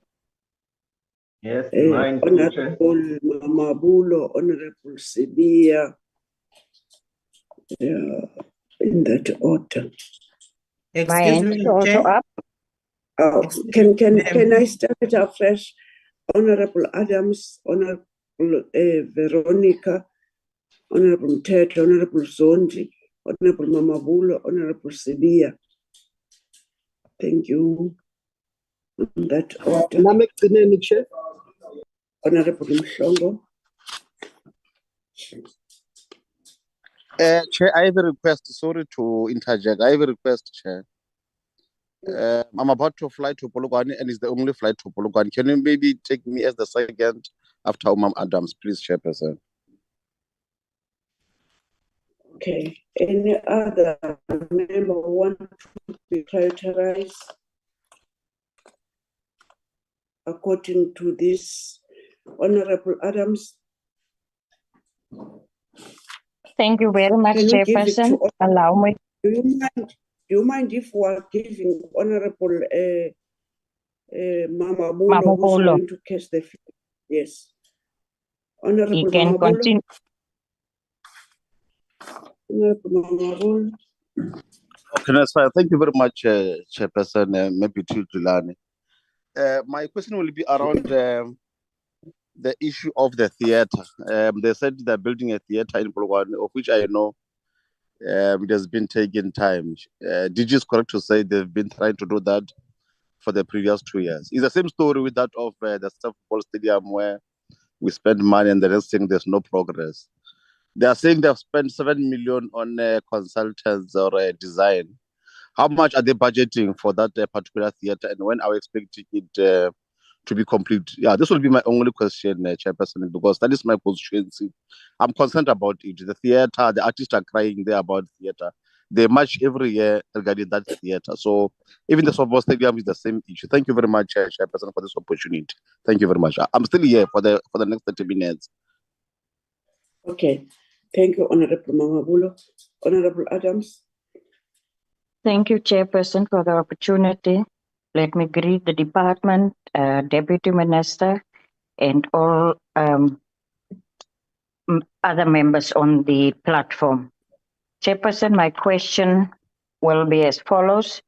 What material changes does this update white paper on arts, culture, and heritage proposed? Next question. Has the department envisioned this new council to be constituted of permanent council members? If not, how will this council manage their responsibilities? A tender has been advertised for the establishment of a South African Book Development Council to source a qualified service provider with expertise in policy development and assist with consultation.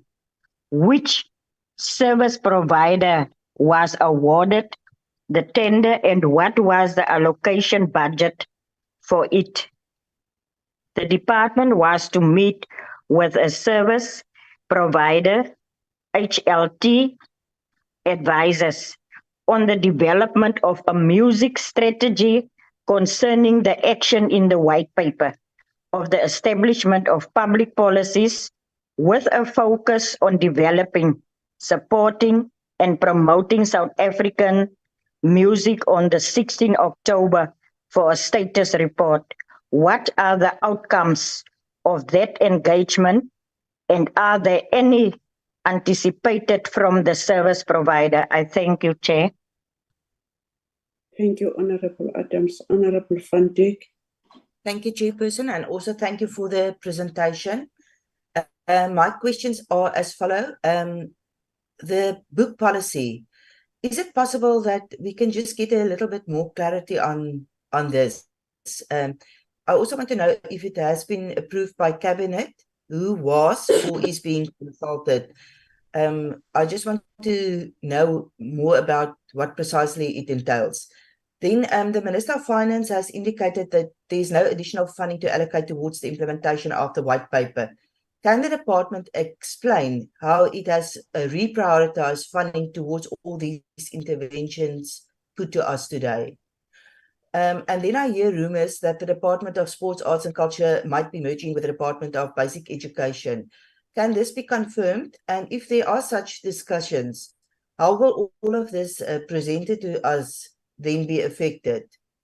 Can the department also say whether there will be more support, financial support towards the African World Heritage Fund? Will that be increased? And then on the slide of the National Orchestra that has been established, I just want to emphasize to this committee that if the orchestra was not established following the correct process, it will come back to this department. Because I understand that external legal advice has already been obtained in this regard. Then it also says that the MNOP is currently implementing its programs. Myself and other members of this committee has asked for the business plan and budget allocations for a very long period of time, and we have not received this as yet. And then I also want to request if we can also get the audited financial statements from the MNPO. The AG has raised concerns about the lack of paperwork for expenditure, especially no supporting documents that money provided for the advisory board has been used for it. And it also mentioned possible conflict of interest. I want to ask whether the department by the NIC requested these documents. And I just want to emphasize, if so much money, the public money is allocated to a private company, I would assume that the department and the NIC would want to make sure that the money is used for what it is intended to. Thank you, Chair. Thank you, Honourable Van Dijk. Honourable Mteto. Thank you, Chair. I think we welcome the presentation by the department, and I'm happy to see that this one has time frames on it, so we know when to hold them accountable. The presentation is very, very comprehensive, and I appreciate that. The background of the presentation, at the beginning of the document, the presentation, they speak about the background to what resulted into the white paper.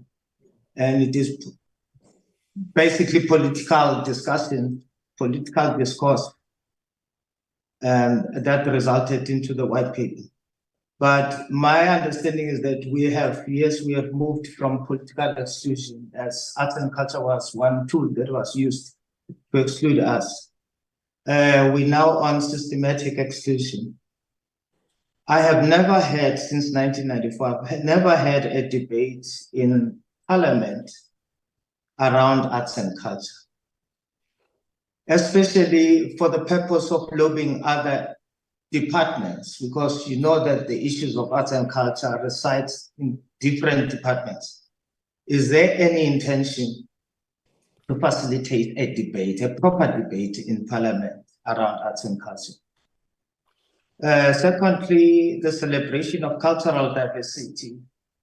Which entity is the department working with in terms of executing this issue of cultural diversity in line with the UNESCO Declaration on Cultural Diversity? I'm sure there should be an entity. Third one is, we have ratified a number of conventions as a country. I've never had the International Relations Division of the department talking to its role, its progress, the implementation of these conventions. Can the department explain who deals with the international relations, the tools, the promotion of these tools, the dissemination of information to the public participation? And then the other one is capital venture. You speak of having opened up for bidding around the capital venture. To my knowledge, there was 50 million that was given to LEF around this capital venture. What was your observation in terms of what was done around that 50 million? Is there any study that was done in terms of its impact?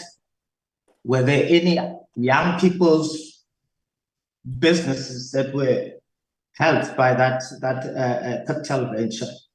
And as often I say, I would love to see the evidence to that. The other one is Department of Labor self-employment status. In 2009, former President Jacob Zuma gave an instruction or a directive that one of those departments was Department of Labor to look at defining practitioners as workers. Now, I don't know what happened because we've never had a report back from the presidential task team, that presidential task team, which was constituted by the deputy ministers of different departments. Now I hear that self-employment status, is that now the status officially given to the practitioners? And what about the researches that were done? Because the whole presentation, it talks about researching, appointing service providers to do due diligence. It's about excavation more than the implementation. Now, in terms of that, I would like to know if those reports did present anything tangible for you to then arrive to this decision of saying the practitioners are self-employment, are self-employed as a status. DDG Ndima. In fact, the presentation also talks about the music industry consultation and the organizations that you are dealing with. I would like to know which are those organizations that you are dealing with. Just name 2 or 3 of those. And if SAMIC is part of that, because I know that the department funded the AGM of SAMIC, which was held under a different SAMIC, not the original SAMIC, as Department of Trade and Industry had blacklisted SAMIC, the original SAMIC. And I alerted DDG Ndima about this when he was acting DG at that time. But the department went ahead and funded that, which was a SAMIC, a new SAMIC, but holding an AGM under the pretext of being the original SAMIC. If that is, SAMIC is also part of those organizations, I'm raising this because you might end up consulting and talking to organizations that do not carry any weight to the industry, and which has been constantly the problem with the sector, where sector feels that it is isolated because those who are posing as organizations are not national organizations. They do not have footprint nationally. So you end up talking to the few that is in different organizations. It's like talking to the same person appearing as different organizations. Those are my questions, Chair. Thank you very much. Thank you, Honorable Mteta. Honorable Zondi. Thank you, Chair. The presentation is comprehensive. I want to join our colleague. Very comprehensive, and we must commend the Mashobani nethimba lakhe lonke asebenze nalo, Honorable Deputy Minister. They tried so hard to close all the gaps on this presentation, and the fact that they talk much about the medium and long-term intervention, it shows that they are not talking about the history, but they are talking even about the future in their reports. However, Chair, there are few. In fact, I wish to sponsor a few comments and one question. Chair, on the consultation, I wish the department must not prolong the consultation with the CAT-SITA, Mashowana Kulumenga. We should not take long. I know the consultation on any bill or policy take long, but we wish the accreditation of training program also to be offered by the academy must not be a result of delays in achievement. That will assist the department moving forward. But on that, Chair, they talk about cultural institutions. I want to know which cultural institutions are in the process of commencing with accreditation registration. And on the medium to long term intervention for 2023-24 financial year to 2024-25 financial year, the importance of ensuring that the study conducted by SACO on the social status precarity of arts practitioners, which is widely shared with the sectors, is crucial, very crucial. The Department of Labor must enable artists to retain their self-employed status for taxation purposes and many sector-related matters, because it is relevant to it rather than the Department of Sports, Arts and Culture. Yabo. Thank you, Honorable Zondi. Honorable Sibia.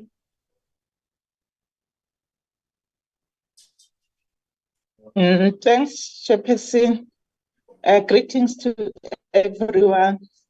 Thanks for the presentation. Chair, with regard to white paper, can the department provide us with an indication of the cost of the entire process of revising the white paper, including the process leading up to the script of the first revision? The other one, is there any update on the establishment of a theatre and dance policy, which has been on the 16th of October, and have the provincial the question is, have the provincial MECs and HODs combined with the ministers and acting DG's signature agreed on the roadmap? With regard to programs to bridge the sector, we are noting the heritage bursary programs to bridge the sector skills gap, but the listed programs do not show what was the initial target for each. Can we have a clarity? Why is this so? Thanks, Chairperson. Thank you, Honorable Sibia. Honorable Mhlongo. Thank you, Chair. Chair, welcome the presentation. Chair, since it's our wish that EY paper be implemented on this term, not on the other years to come, which is what legacy are we going to leave, Tina, as this parliamentary team here, sports, arts and culture, when we have a duty for us to do legislation and for the department to implement decisions that we do. Now, I highly wanted to know on the issue of royalty issue. What does the paper say on issues of royalties? The linkage between the not entities, companies like Impra, Sampra, and Ambro, zonke lama companies. How accurate are they reporting the royalties of the sector? And what is the linkage between us as the government and these companies? I think one of the things South African artists, both and stage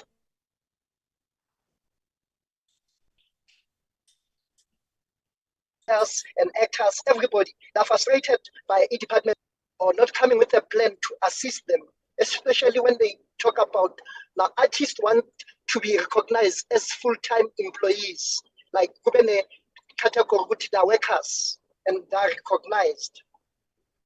Now, why I'm saying this, Kuma royalties, who owes who? Does the department aware or have any query that they've received? Which company owes artists and what is the status of the royalties? And any idea that can make collection of royalties vis-a-vis the beneficiaries? Because it shows good when the issue, beneficiaries are not getting their monies. Now let me go to white paper, Chair. As I was saying, we believe it must be implemented. Regarding public funding, which are under scrutiny, and budget, which are tight, what measures or how are you going to make sure that taxpayers' money is utilized effectively and transparent? On the last two issues, under national treasury, regarding the budget or potential of funding cuts, for the next 5 years, what strategy or what plans do you have that the department can put in place to maintain operational and fulfilling its mandate, especially on cultural matters? Lastly, can the department outline the revenue diversification plans in highlighting the key initiatives to generate income independently and how to sustain that income stream? Thank you, Chair. Thank you, Honorable Songo. Thank you, honorable members. As you are aware that cultural diversity is crucial for social cohesion of our country. That's the importance of revised white paper. So as the committee, we are happy and supporting this white paper, and we're hoping that an immediate implementation is very crucial. But as we are listening to the processes, we are aware now where processes are. And I don't think that as a committee, I'm not sure even about you, that you can fast track, because processes, they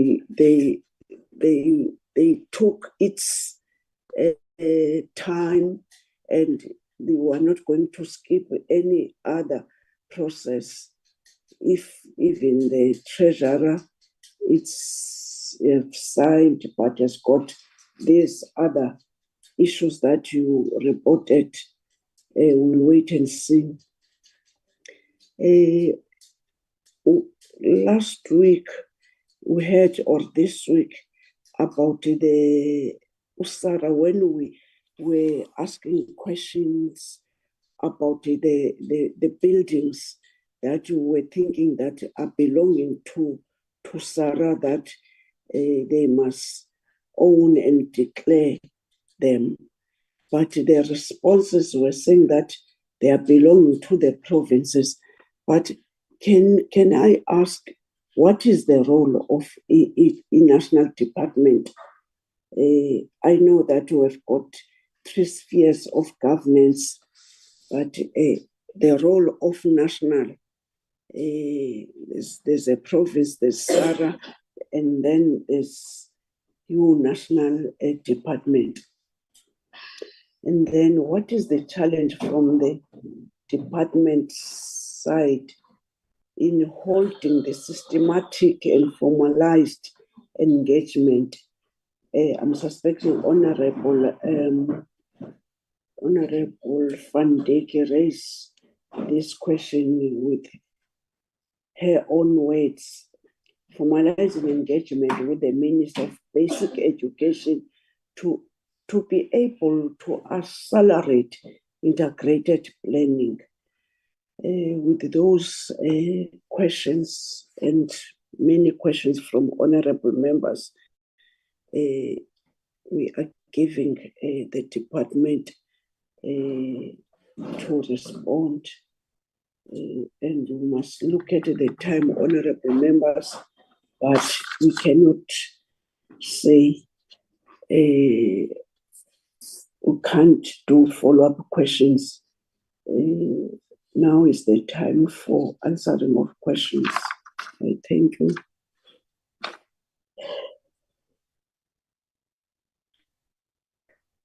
Thank you very much. I don't know whether the DM wants us to go.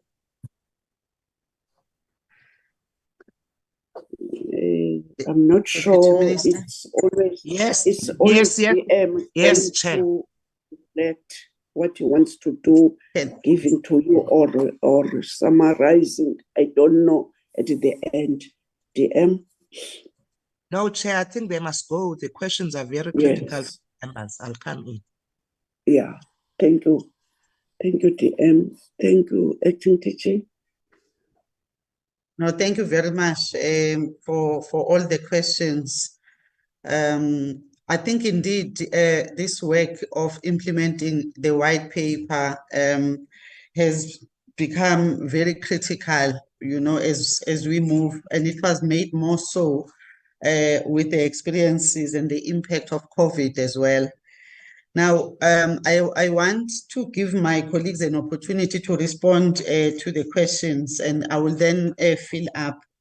But I just wanted to also indicate to the members that as we implement this white paper, it also needs to be understood that we are trying our best to align to the master plan that is kind of not a strategic document, because it took an approach of being both strategic and operational in a sense, or practical, maybe not operational.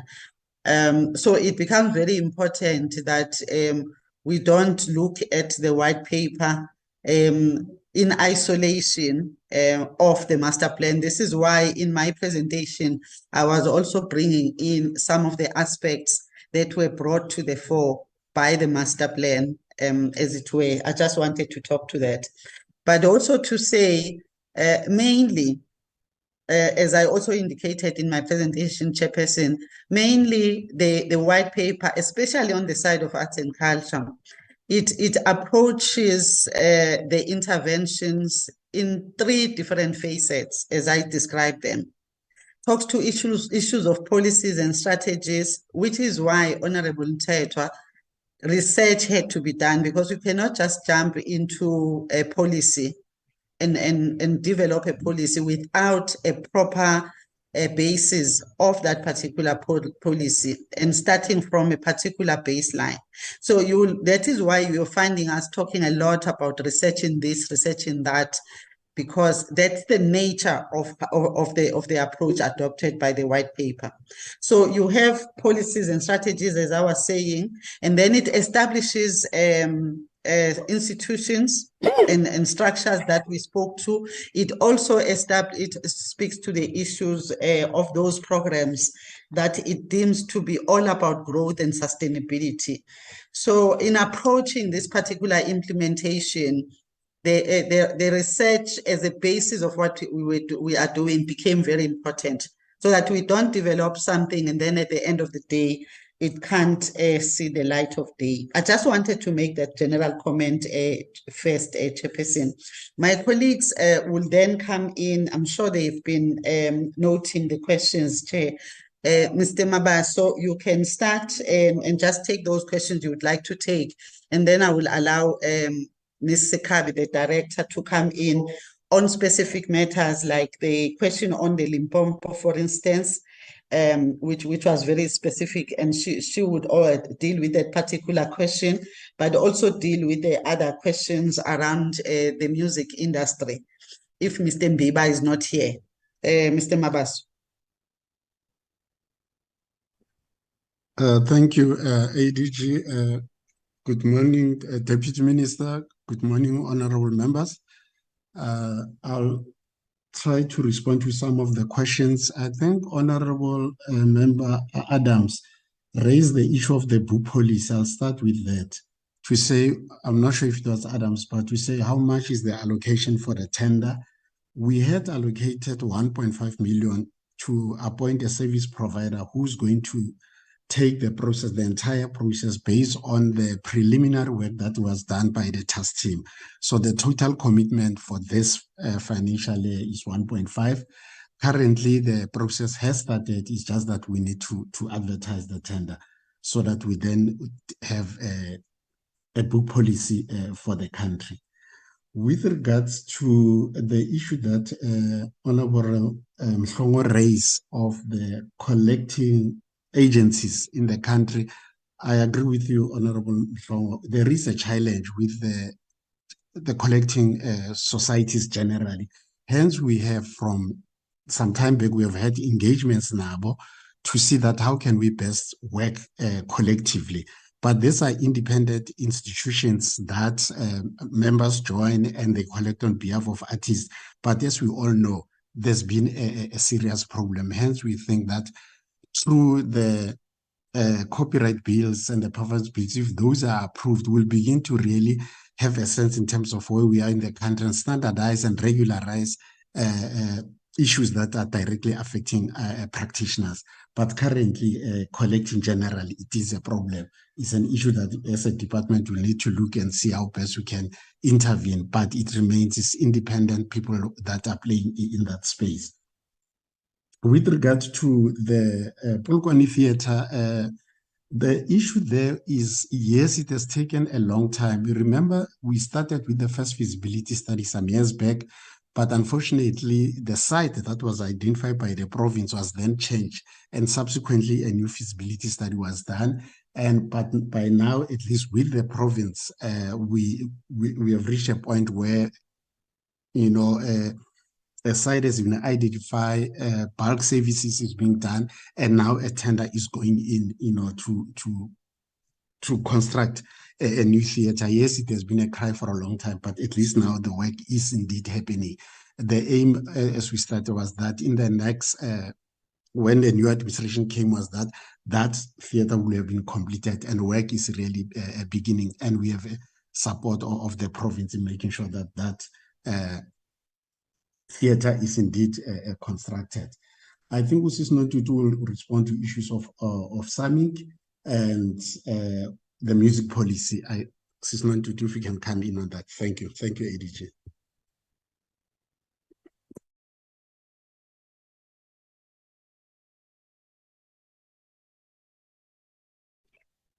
Thank you, Mr. Mabaso. Greetings to the committee. I'm going to respond on the questions relating to, I think Mr. Mabaso has indicated the one on the Polokwane Theatre. The next one was on the update regarding the status meeting that was supposed to be held on the 16th. Unfortunately, that meeting didn't occur. It has been postponed to the 2nd of November. And as soon as that has occurred, whichever way that the committee may request, maybe we can be able to forward a brief report on the outcomes of that meeting.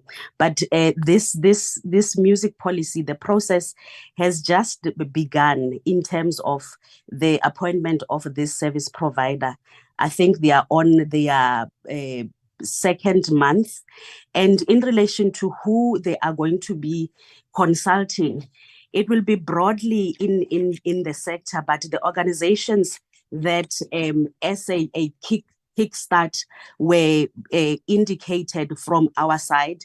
We have SAMPRA, we've got SAMRO, CAPASO, SAMIC, we've got IMPRA, RISA, TUMSA, Confessa, ECHO. We spoke about different music schools, the academia, and practitioners generally in the province.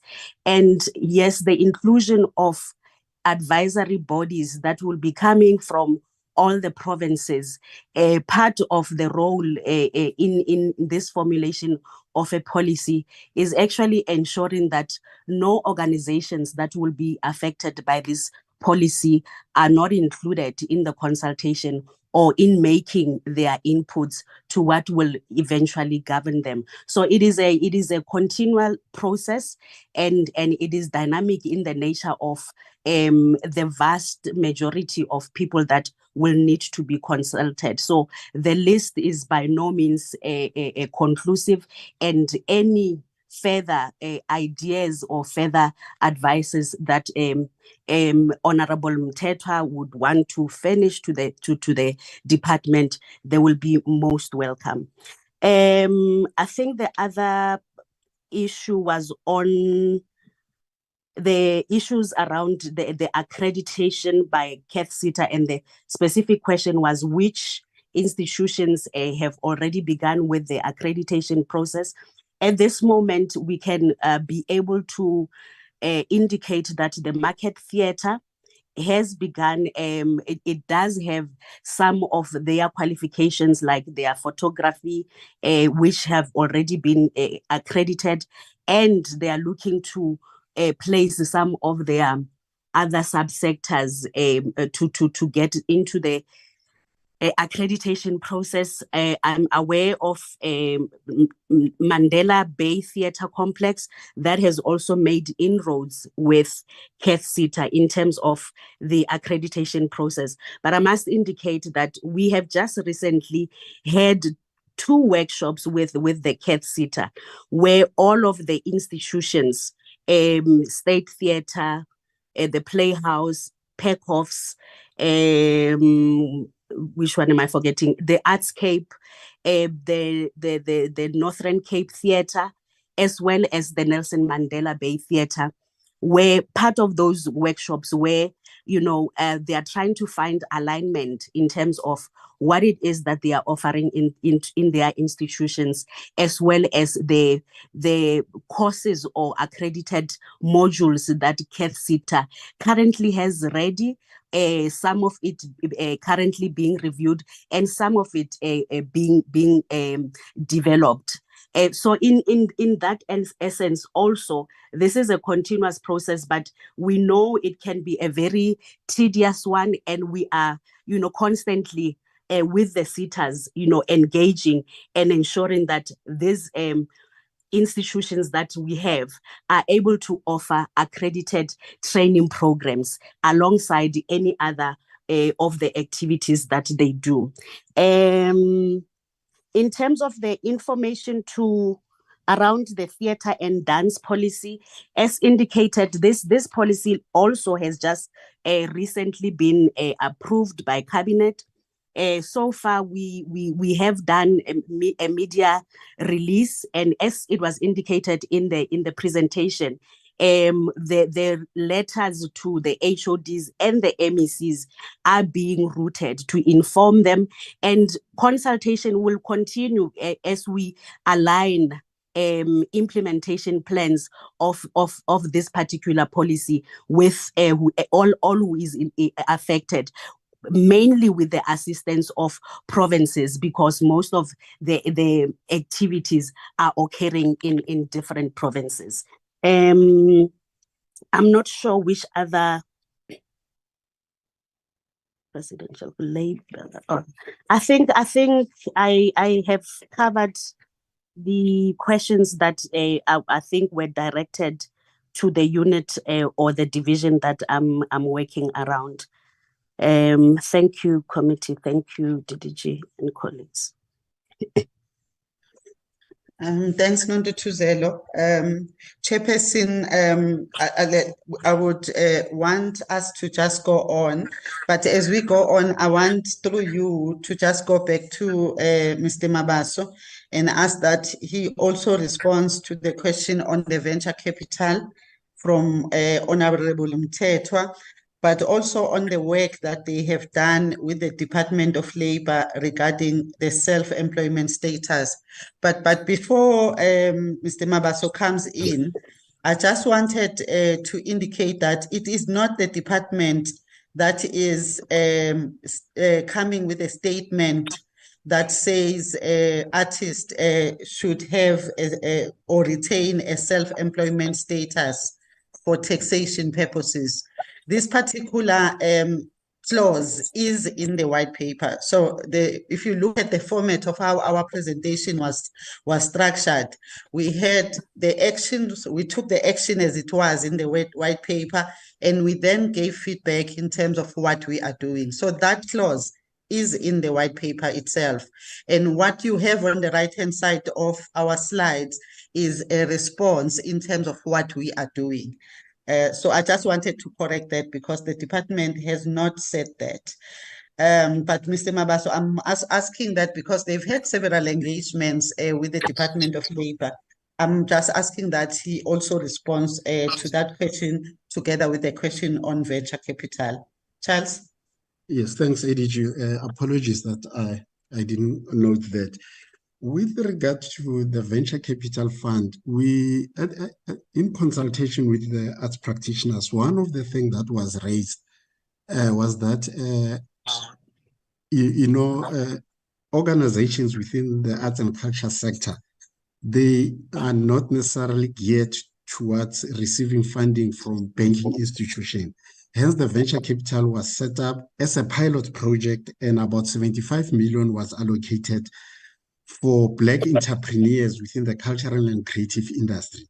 The objective was that we need to assist these small companies to make sure that they really survive, particularly those that, for instance, in the technical services, those that are providing sound systems, PAs, but also in the film industry, there were a number of Black companies that did not have access to things like, your cameras.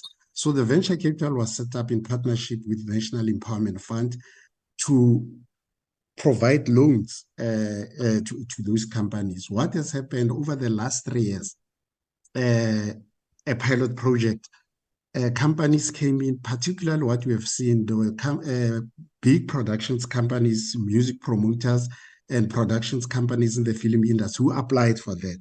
And then after the pilot projects, we did an evaluation of the project itself. And in consultation with everybody, there was a need that to say this is an important vehicle so that we encourage more and more people to come to the space. So we have a detailed evaluation, rapid evaluation study that was done, which can be shared with honorable members, where it indicates clearly how much was spent at the balance that was left. So we have now, because of the success of the pilot, we have now gone to say, let's go for the second term and implement this program, because it really addresses the challenges that are facing, because people generally, when they go to the banks, they are not giving loans because they are saying either the type of projects that they are bringing, they are not financially sound.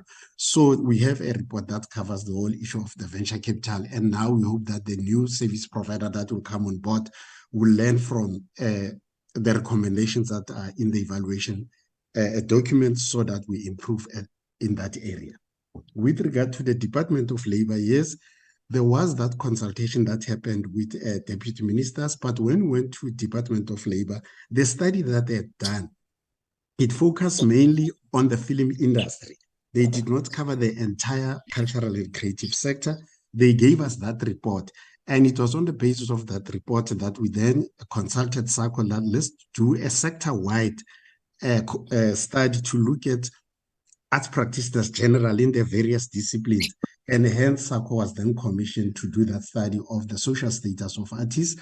There are clear recommendations that are identified there. And in that process, we also worked with National Treasurer on the issue of taxation. And that happened during the COVID period to say, how do we best assist arts practitioners to deal with issues of taxation? So we have that study that we'll be implementing, that we are sharing with, as we go to Imbizos with arts practitioners to say, these are the issues that we must look at and see how best we implement it. Thank you, ADG. And on maybe the last question was on issues of SAMIC. Yes, we did support at SAMIC for their conference or Congress, elective Congress in 2021. But Honorable Mthatho has said we may have supported a wrong SAMIC. We are not too sure that we need to really verify, because we just got an application from SAMIC with members of the board, and they had that conference. They gave us a report. So I'm not too sure in terms of the detail of the challenges in that space. But indeed, we did support SAMIC in 2021, if I'm not mistaken. Thank you, ADG. Thank you, honorable members. Thank you, Charles. I just want to add and contribute my inputs to that information that's been shared by colleagues. I think just to start off, Honorable Adams, indeed, in our view, if you look at the revised white paper, while a lot of it seems to be narratives and descriptions and definitions, but there is a lot of material changes that are being brought about by the revised white paper. I will not be able to isolate one or two, but I could respond to your question by saying, if you look at our entire presentation that we did today, The actions that you will see there are the actions that we deem to be bringing about material changes in as far as the industry is concerned. Nontuthuzel, I think we need to mute. I think it's Nontuthuzel who needs to mute a chair. So I think that is what I would say. It is of our view that this particular white paper was very well researched, but we have obviously looked at how implementation can be done of all those areas, but they are of a material nature in our view. I wasn't so much sure, Chairperson, about the question about a new council that will be constituted coming from Honorable Member Adams. Maybe I could get clarity on that one and I'll be able to respond. I want to add to the question from Honorable Van Dijk with regard to just clarity on this book policy that we are talking about. The books and publishing policy is one of the cultural domains as stipulated in the classification, not just by UNESCO, but I will refer to the one by UNESCO.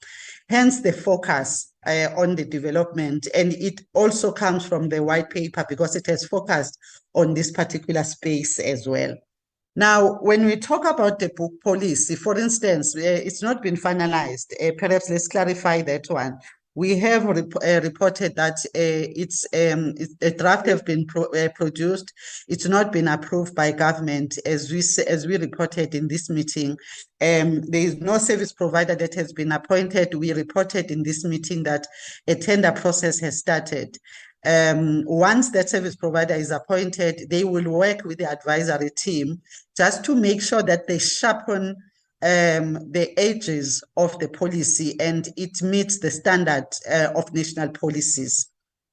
So this policy, amongst other things, it looks at things like identification, creation, and development of very critical representatives associations, including author associations, to fight the establishment of fair standard practices. So it brings those things on board, including education and training standards and contracts for authors and publishers. It looks at issues of how can we coordinate and harmonize the activities of relevant departments. There's a lot of work being done in the space of the Department of Education, DTIC, DSAC, etc.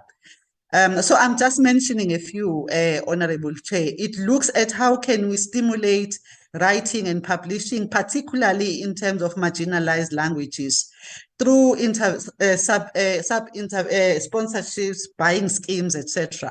So it's a draft policy at this point in time. But once it gets to the level of being final, we are sure that the portfolio committee would want to really have sight of that. But just to answer the question and to clarify for Honorable Van Dijk, I thought I would just delve a little bit more into that. Reprioritization, Honorable Chair, for us in terms of the implementation of the white paper, basically putting it loosely means robbing Peter to pay Paul. But robbing Peter to pay Paul in such a way that you look at how you prioritize. Hence, you'll see our presentation talks about how we have reprioritized, how we have clustered. So it doesn't mean that we move away from anything that becomes our mandate as a department. But because we understand that we have to do all that we do within the budget that we have, a budget that itself has been cut, as you are aware, then we need to look at how we prioritize because our mandate and responsibility still remains quite paramount. I'm sure my colleague, Mr. Ndima, will speak to the issue of the African World Heritage Funds, that question. Just on the issues of the orchestra, yes, indeed, Honorable Member Van Dijk, we have taken into account the findings that we raised by AG. We are made to understand that there are no findings with regard to the orchestra in the audit report for NAC. Hence, those that lie within the space of the department talk to the MOU that we had signed, talks to the issues of conflict and interest, But if you read the clause, they do go ahead and recognize the fact that they acknowledge the fact that this matter was being dealt with through declarations and members recusing themselves. The AG does talk to that, but it also does talk to makes a recommendation for us to further follow up on the breakdown that they, as the AG, were not able to get. So the plan of the department is to pursue all those matters as we do all audit findings through our action plan without extending our hand and managing the National Philharmonic Orchestra, because we know it's being managed through the NAC. However, NAC has to account to us in line with the findings of the AG. So we are in no way ignoring what came out of the AG's findings. I think honorable members' question on the debate in Parliament, I'm sure is not our question, Chair, we will possibly deal with that. The issues of cultural diversity and which entity the department is working with, Honorable Mteto, I would not want once again to isolate one individual entity, because the work in terms of dealing with culture development, I would say, cuts across. Dealing with the issues of cultural diversity and other elements that talks to the issues of culture and how we utilize it as a vehicle, as we were saying in our presentation. You will find that, for instance, last year, we prioritized the National Heritage Council and we gave them extra funding from our past finding, because we were recognizing the role that they are playing around the issue of culture preservation, etc. So the roles differ in as far as we are aware of the fact that when you specifically talk about cultural diversity, you are talking about bringing people together from diverse set of backgrounds and cultures. And this we do through different interventions. We might not be there, we might not have achieved that status at this point in time, but it continues to be a drive, even through the national events that we do. So there are a number of other organizations that are funded by the department where they do these kind of programs that want to bring the cultures together so that there is that kind of creation of an environment that recognizes the differences between those cultures and those backgrounds. I would request Ndima, you are very much versed with the issues of the UNESCO conventions. I would request that perhaps you respond to the question from honorable member when your turn comes, recognizing the fact that and agreeing to the fact that there's quite a number of conventions that have been ratified. And through the fact that myself and Titi Chindima, we were appointed as the national commissioners within the structure that is led by the Department of Basic Education, chaired by the Minister of Basic Education. We have the Culture Committee, chaired, which has got a chairperson, Dr. Masuko, where we then able to report. And that is how structures from the society, like civil society, then get on board in terms of addressing also your concern around the dissemination of information to the public. But I would like just DDG to talk to that. And if it is required, we can also have our IR unit, because we also have the IR unit within our department that works very closely on the UNESCO matters and other matters. We could then furnish further information pertaining to that if required. We have noted your concerns and your comments, Honorable Zondi, indeed around the expediting the processes of consultation, issues that are being discussed around the status of the artist as self-employed, that self-employed status, expediting all these matters around the accreditation. I think Nonto Tuzelo had responded in terms of which of the institutions. I believe she did address that question. as I spoke to the issues, for instance, Honorable Spear, let me just touch on it, but I think Nontutuzelo did touch on it as well.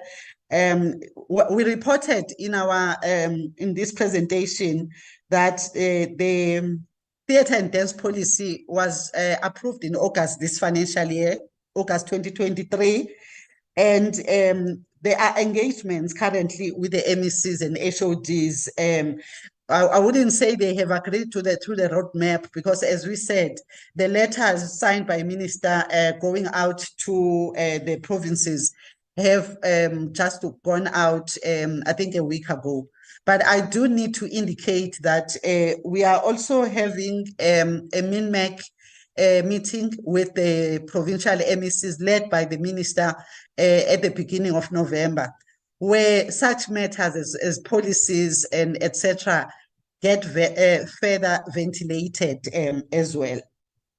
DDG Ndima will talk to the issue of heritage bursaries. I think the issues of the collecting agencies, colleagues have tried to respond to the question raised with regard to the collecting agencies, and I would not then delve into more detail. I think Honorable Mhlongo, yes, the issues of public funding being under scrutiny and the constraints that we have also you know, that public funding pocket that is not deep at all. It cannot be deep to meet all the needs.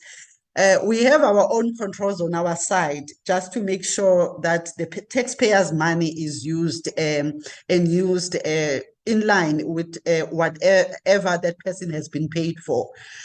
We have reported in the past that those control measures and other interventions that we have put in place, they continue to be tested, because as people come up with different ways of eluding accountability and compliance, we also have to refine and change our interventions to not become you know, static, but completely move with the time. So there are measures, there are people where there are legal steps that are being taken to recover the money and such, because we are very much aware of the fact that the public funding is under scrutiny.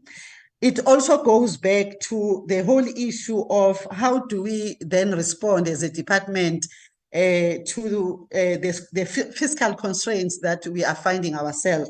What strategy do we have we put in place to fulfill this mandate? Both the minister and the deputy minister have called us as the executive of the department to do exactly what Honorable Member Mhlongo is actually speaking about.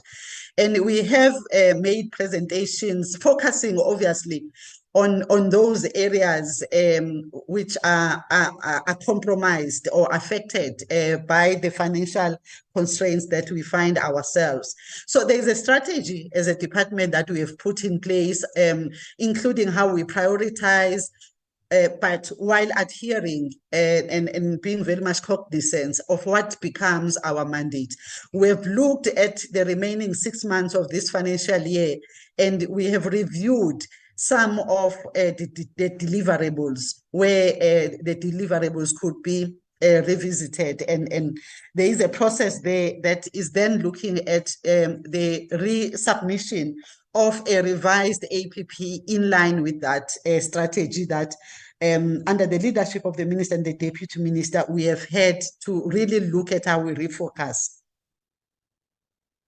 The issue of revenue diversification plans to generate income independently, I must say, it's not one of the ventures that we have actually embarked on. I would take it perhaps as one of the takeaways from this meeting to look at, obviously, looking at how far we can be able to do that as a government department, looking at the laws in terms of what we can be able to do and within that particular that kind of legislation that legislates against the operations of the departments in as far as the issues of revenue diversification are concerned. But suffice to say, you would recall that Minister had mentioned also about the efforts that we are making in getting partnerships with corporate, because of the recognition of the fact that our revenue is not really going to be able to meet the needs holistically as they continue to grow and are becoming quite overwhelming in as far as our budget affordability is concerned. Honorable Chair, I would allow DG Ndima to come in and respond. You had questions around the issues of SARA and the role of National Department coming specifically from yourself. And I think I've noted also your emphasis with working with the Minister of DPE to accelerate and make sure that there is an integration in how we plan and systematically and formalizing our engagements as well. I've taken note of that, and I don't know whether maybe Deputy Minister will also want to expand even further without delegating upwards, but I would like at this point to allow DG Ndima to come in with those few questions that were addressed to his branch. Thank you, Chair. Thank you, DG. Thank you, Chair. The question that came from Honorable Van Wyk was whether there will be more support to the African World Heritage Fund. We would have liked to have more support to the African World Heritage Fund, Honorable Van Wyk, because of the sterling work that this organization is doing. But unfortunately, with all the budget cuts that are in our environment, it will not be possible to really increase the allocation in a substantial manner of the African World Heritage Fund. I'm saying this also just,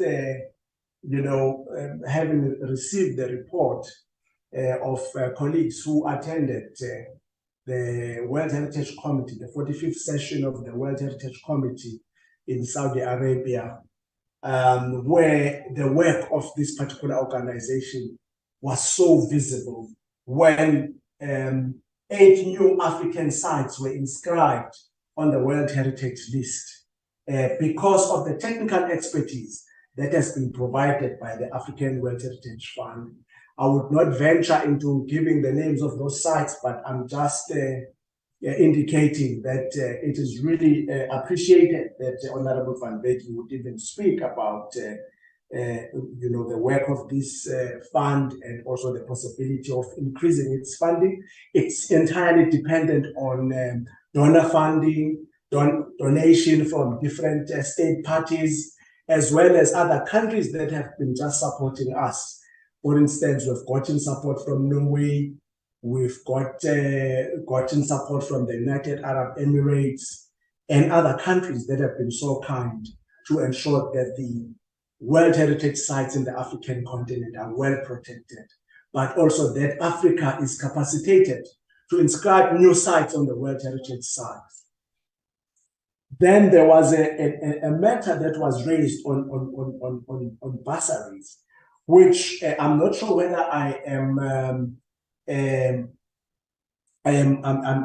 got the question well, but it was more about bursaries.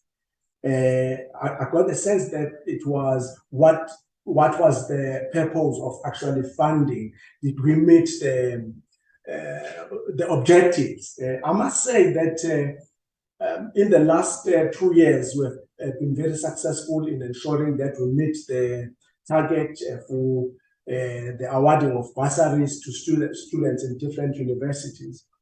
But I must say that the area where I feel we are still wanting, it's in the technical expertise, for instance, on matters of conservation, the ability to conserve, the ability to restore, for instance, objects that might have been broken or the like. I do not think that we have actually mastered that skill. And also in terms of what we get as people who want to study in this area. We're not getting much of that. Also, the area of maritime archaeology, which is more about looking at our heritage, which is underwater. We've got very few entrants in that particular area. And we do want to ensure that we build more capacity in that area, given the fact that we've got so many coastal lines in South Africa where, and also if you look at our archives, the shipwrecks that happened since areas of imperialism, so many shipwrecks that have happened, and it becomes important to identify those. Also, it's important that those are preserved. Not only preserved, but people have access to those particular heritage sites, because those are the sites that are like a time capsule. You are able, through those sites, able to understand what the economic issues were at the time of the shipwrecks, what the political situation was, and the social context of the particular time. Now, there was an issue around SARA. What is the role of SARA? Maybe let me start by indicating, Chairperson, that SARA is our implementing agency. That is a role. And you are correct, Chairperson, when you say there are different spheres of governance. For instance, if you look at Section 8 of the National Heritage Resources Act, Section 8.1, it says there's a three-tier system for heritage resources management in which national level functions are the responsibilities of SARA. Provincial level functions are the responsibility of provincial heritage resources authorities, and local level functions are the responsibility of local authorities. That heritage resources authorities and local authorities are accountable for their actions and decisions and the performance of functions under this system. Now, what is the responsibility of SARA? SARA is responsible for the identification and management of grade 1 heritage resources and heritage resources in accordance with the applicable provisions of this Act. So grade 1 sites are those that have been graded. And then, of course, provincial heritage resources authorities will take care of those that are grade 2, and then local authorities then grade 3. So it's about identification of heritage sites, grading them, because you can't just say this is a national heritage site without the process of grading. But also they declare sites. Once they have graded the site to be a grade 1 site, they declare the site for protection purposes. But it's not just only about the sites, but it's also about, that's why we call it the Heritage Resources Agency, because we're moving away from sites to looking at heritage resources in a broader sense, where we also talk about heritage objects. For instance, they are responsible for ensuring that you do not have heritage resources of this country that leave the shores of this country without the issuing of permits. Because the law is very clear that whoever is taking any heritage object from South Africa to any other country, they need to declare those, and then they should be issued permits. So SARA is also responsible for that. Even if you look at developments, before you can have a major development, it could be a mall or any big infrastructure development. One of the things that are being done is the environmental impact assessment that gets handled by the Department of Forestry, Fisheries and Environment. But in addition to that, you then have to do the heritage impact assessment. That is built into the SARA legislation, so that you are able to see whether where you are going to be developing, there are no archaeological sites where when you try and build, you would then disturb those sites. So SARA is really just there to ensure that you do not erode or deface the heritage authenticity of our sites. Now, the question that was also, well, I think that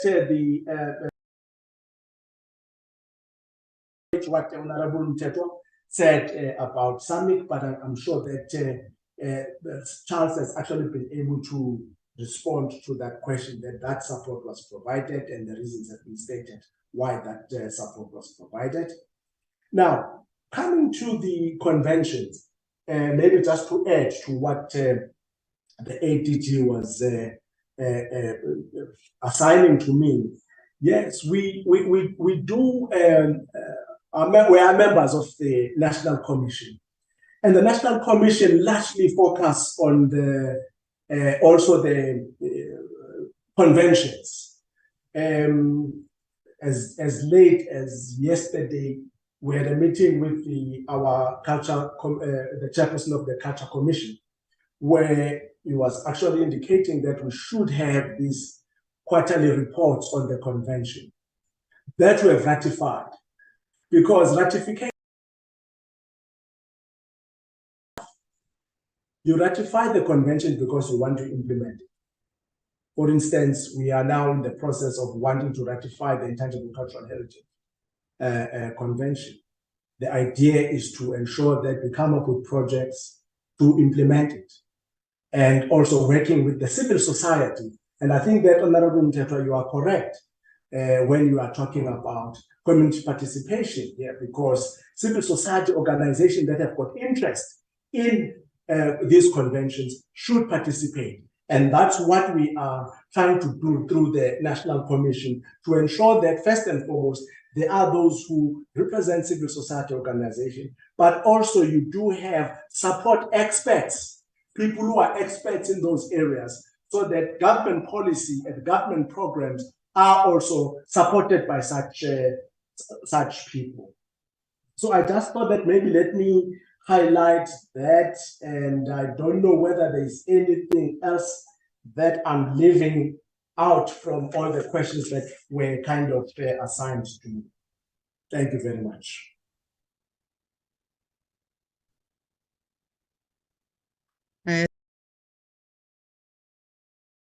We have tried our best at this stage. Perhaps I don't know whether you are giving the opportunity to DM, but I'm handing back to you. By this time, honorable members, really today in a one agenda point, we took all the given time from the office that by 12 o'clock we're supposed to end the meeting, which in the agenda we still have minutes. I can say that you have done it justice, even to your presentation. If members can't complain, I would love that if there are any other things, they must forward their questions to the department, and I know that they do copy me in order that when we are not responding, I must whip and do oversight on the department. With due respect now, I'm giving this opportunity, the closing remarks from our Deputy Minister. DM. Thank you very much, Chair. And just appreciating the in-depth questions and discussions that have taken place in this portfolio committee on this update on the revised white paper on arts, culture, and heritage. Now, first, maybe let me start with some questions that might have not been responded. The first, and I think it was a comment from Honorable Van Dijk that there's a rumor that DPE and our department will merge. Of course, it's difficult for us to respond on that. It remains a rumor until a pronouncement has been made. The second issue, Chair, I think what Honorable Mteto has commented on the issue of a debate, my understanding is that members can sponsor any item that needs to be debated and it goes to the process. But I'm sure the portfolio committee will deal with that issue. It's not really up to us. But I thought it's a point that is worth looking at as the portfolio committee. Chair, in the last meeting where we had Sarah here, and I know we've raised this again, the issue of the oversight visits to some of the heritage sites. I think it becomes a bit critical, particularly what DDG Ndima has said around the issue of the Sarah Bartman heritage site that is almost at its concluding stage. I think the portfolio committee needs to look at a few heritage sites that it has to visit as part of its oversight work, because I think it will then give meaning to some of the debate and discussions that we keep on having in this portfolio committee. Now, the discussion itself, Chair, you would agree with me, because when acting DG started, she was saying it's a thick document, and bite sizes have been taken, but a lot has still been left out. Of course, we can't do justice with 2 hours to 3 hours on discussing a white paper. And I was going to suggest, Chair, that probably between the portfolio committee and the department, let's identify a day where we could have a full day workshop on this white paper, where then we could be able to ventilate some issues, including the issue of the master plan. Because if you had the acting DG, she was responding, talking to, and then taking quotes from the master plan as well. Maybe we need to look at a day where we could have a full day workshop, both on this white paper and the master plan, which then would accommodate the members in detail, because you would agree with me that this white paper is the backbone of what the department does. So once members understand this white paper, it is then easy to even understand some of the things that they need to do. Maybe that's the best thing that we should do, Chair, without taking your work, so that we can then put everybody at ease and comfortable in making sure that we have this full day workshop where all the branches come in, say what they need to say around this white paper, and members have the whole time to ask questions. All the officials are there, and then all of us come out of it understanding. I think it will help all of us. That's all I thought should be my parting words. Thank you so much, Chair, and thank you very much to the honorable members. DM, you've said all what maybe, even if I was going to do closing remarks, I don't have closing remarks. I'm suspecting the researchers, content advisors, secretariat are here. Last week we started to say that they must start now to apply. So which means as we are going to the end of the program of the year, they are adding, and in January, if it means that we must take all what we identified, and now you're adding a very important one, because in reality, all of us will know that without this revised white paper, everything that will be wanting time frames and ask the department to do ABC, there are things that can't happen without implementation of this revised white paper. We are aware that these even propose merging of some other entities. The revised white paper will assist us and assist our department. By those words, I even ask honorable members, can we defer the minutes in order that I must ask all of you together with the department, this day, this revised white paper in heritage, it's so interesting. It needs really what Honorable the Deputy Minister is saying, that can I propose that let's end here today, honorable members, and thanking all who are here. Some, they've indicated that now they were flying, but they've started in this meeting, the commitment that members we are showing us. As I'm speaking, I know this honorable, because minister is away, is having a bereavement tomorrow, is having another task in KZN, but we are all committed, and we do appreciate DM and the minister that this hand on hand working together, complementing each other.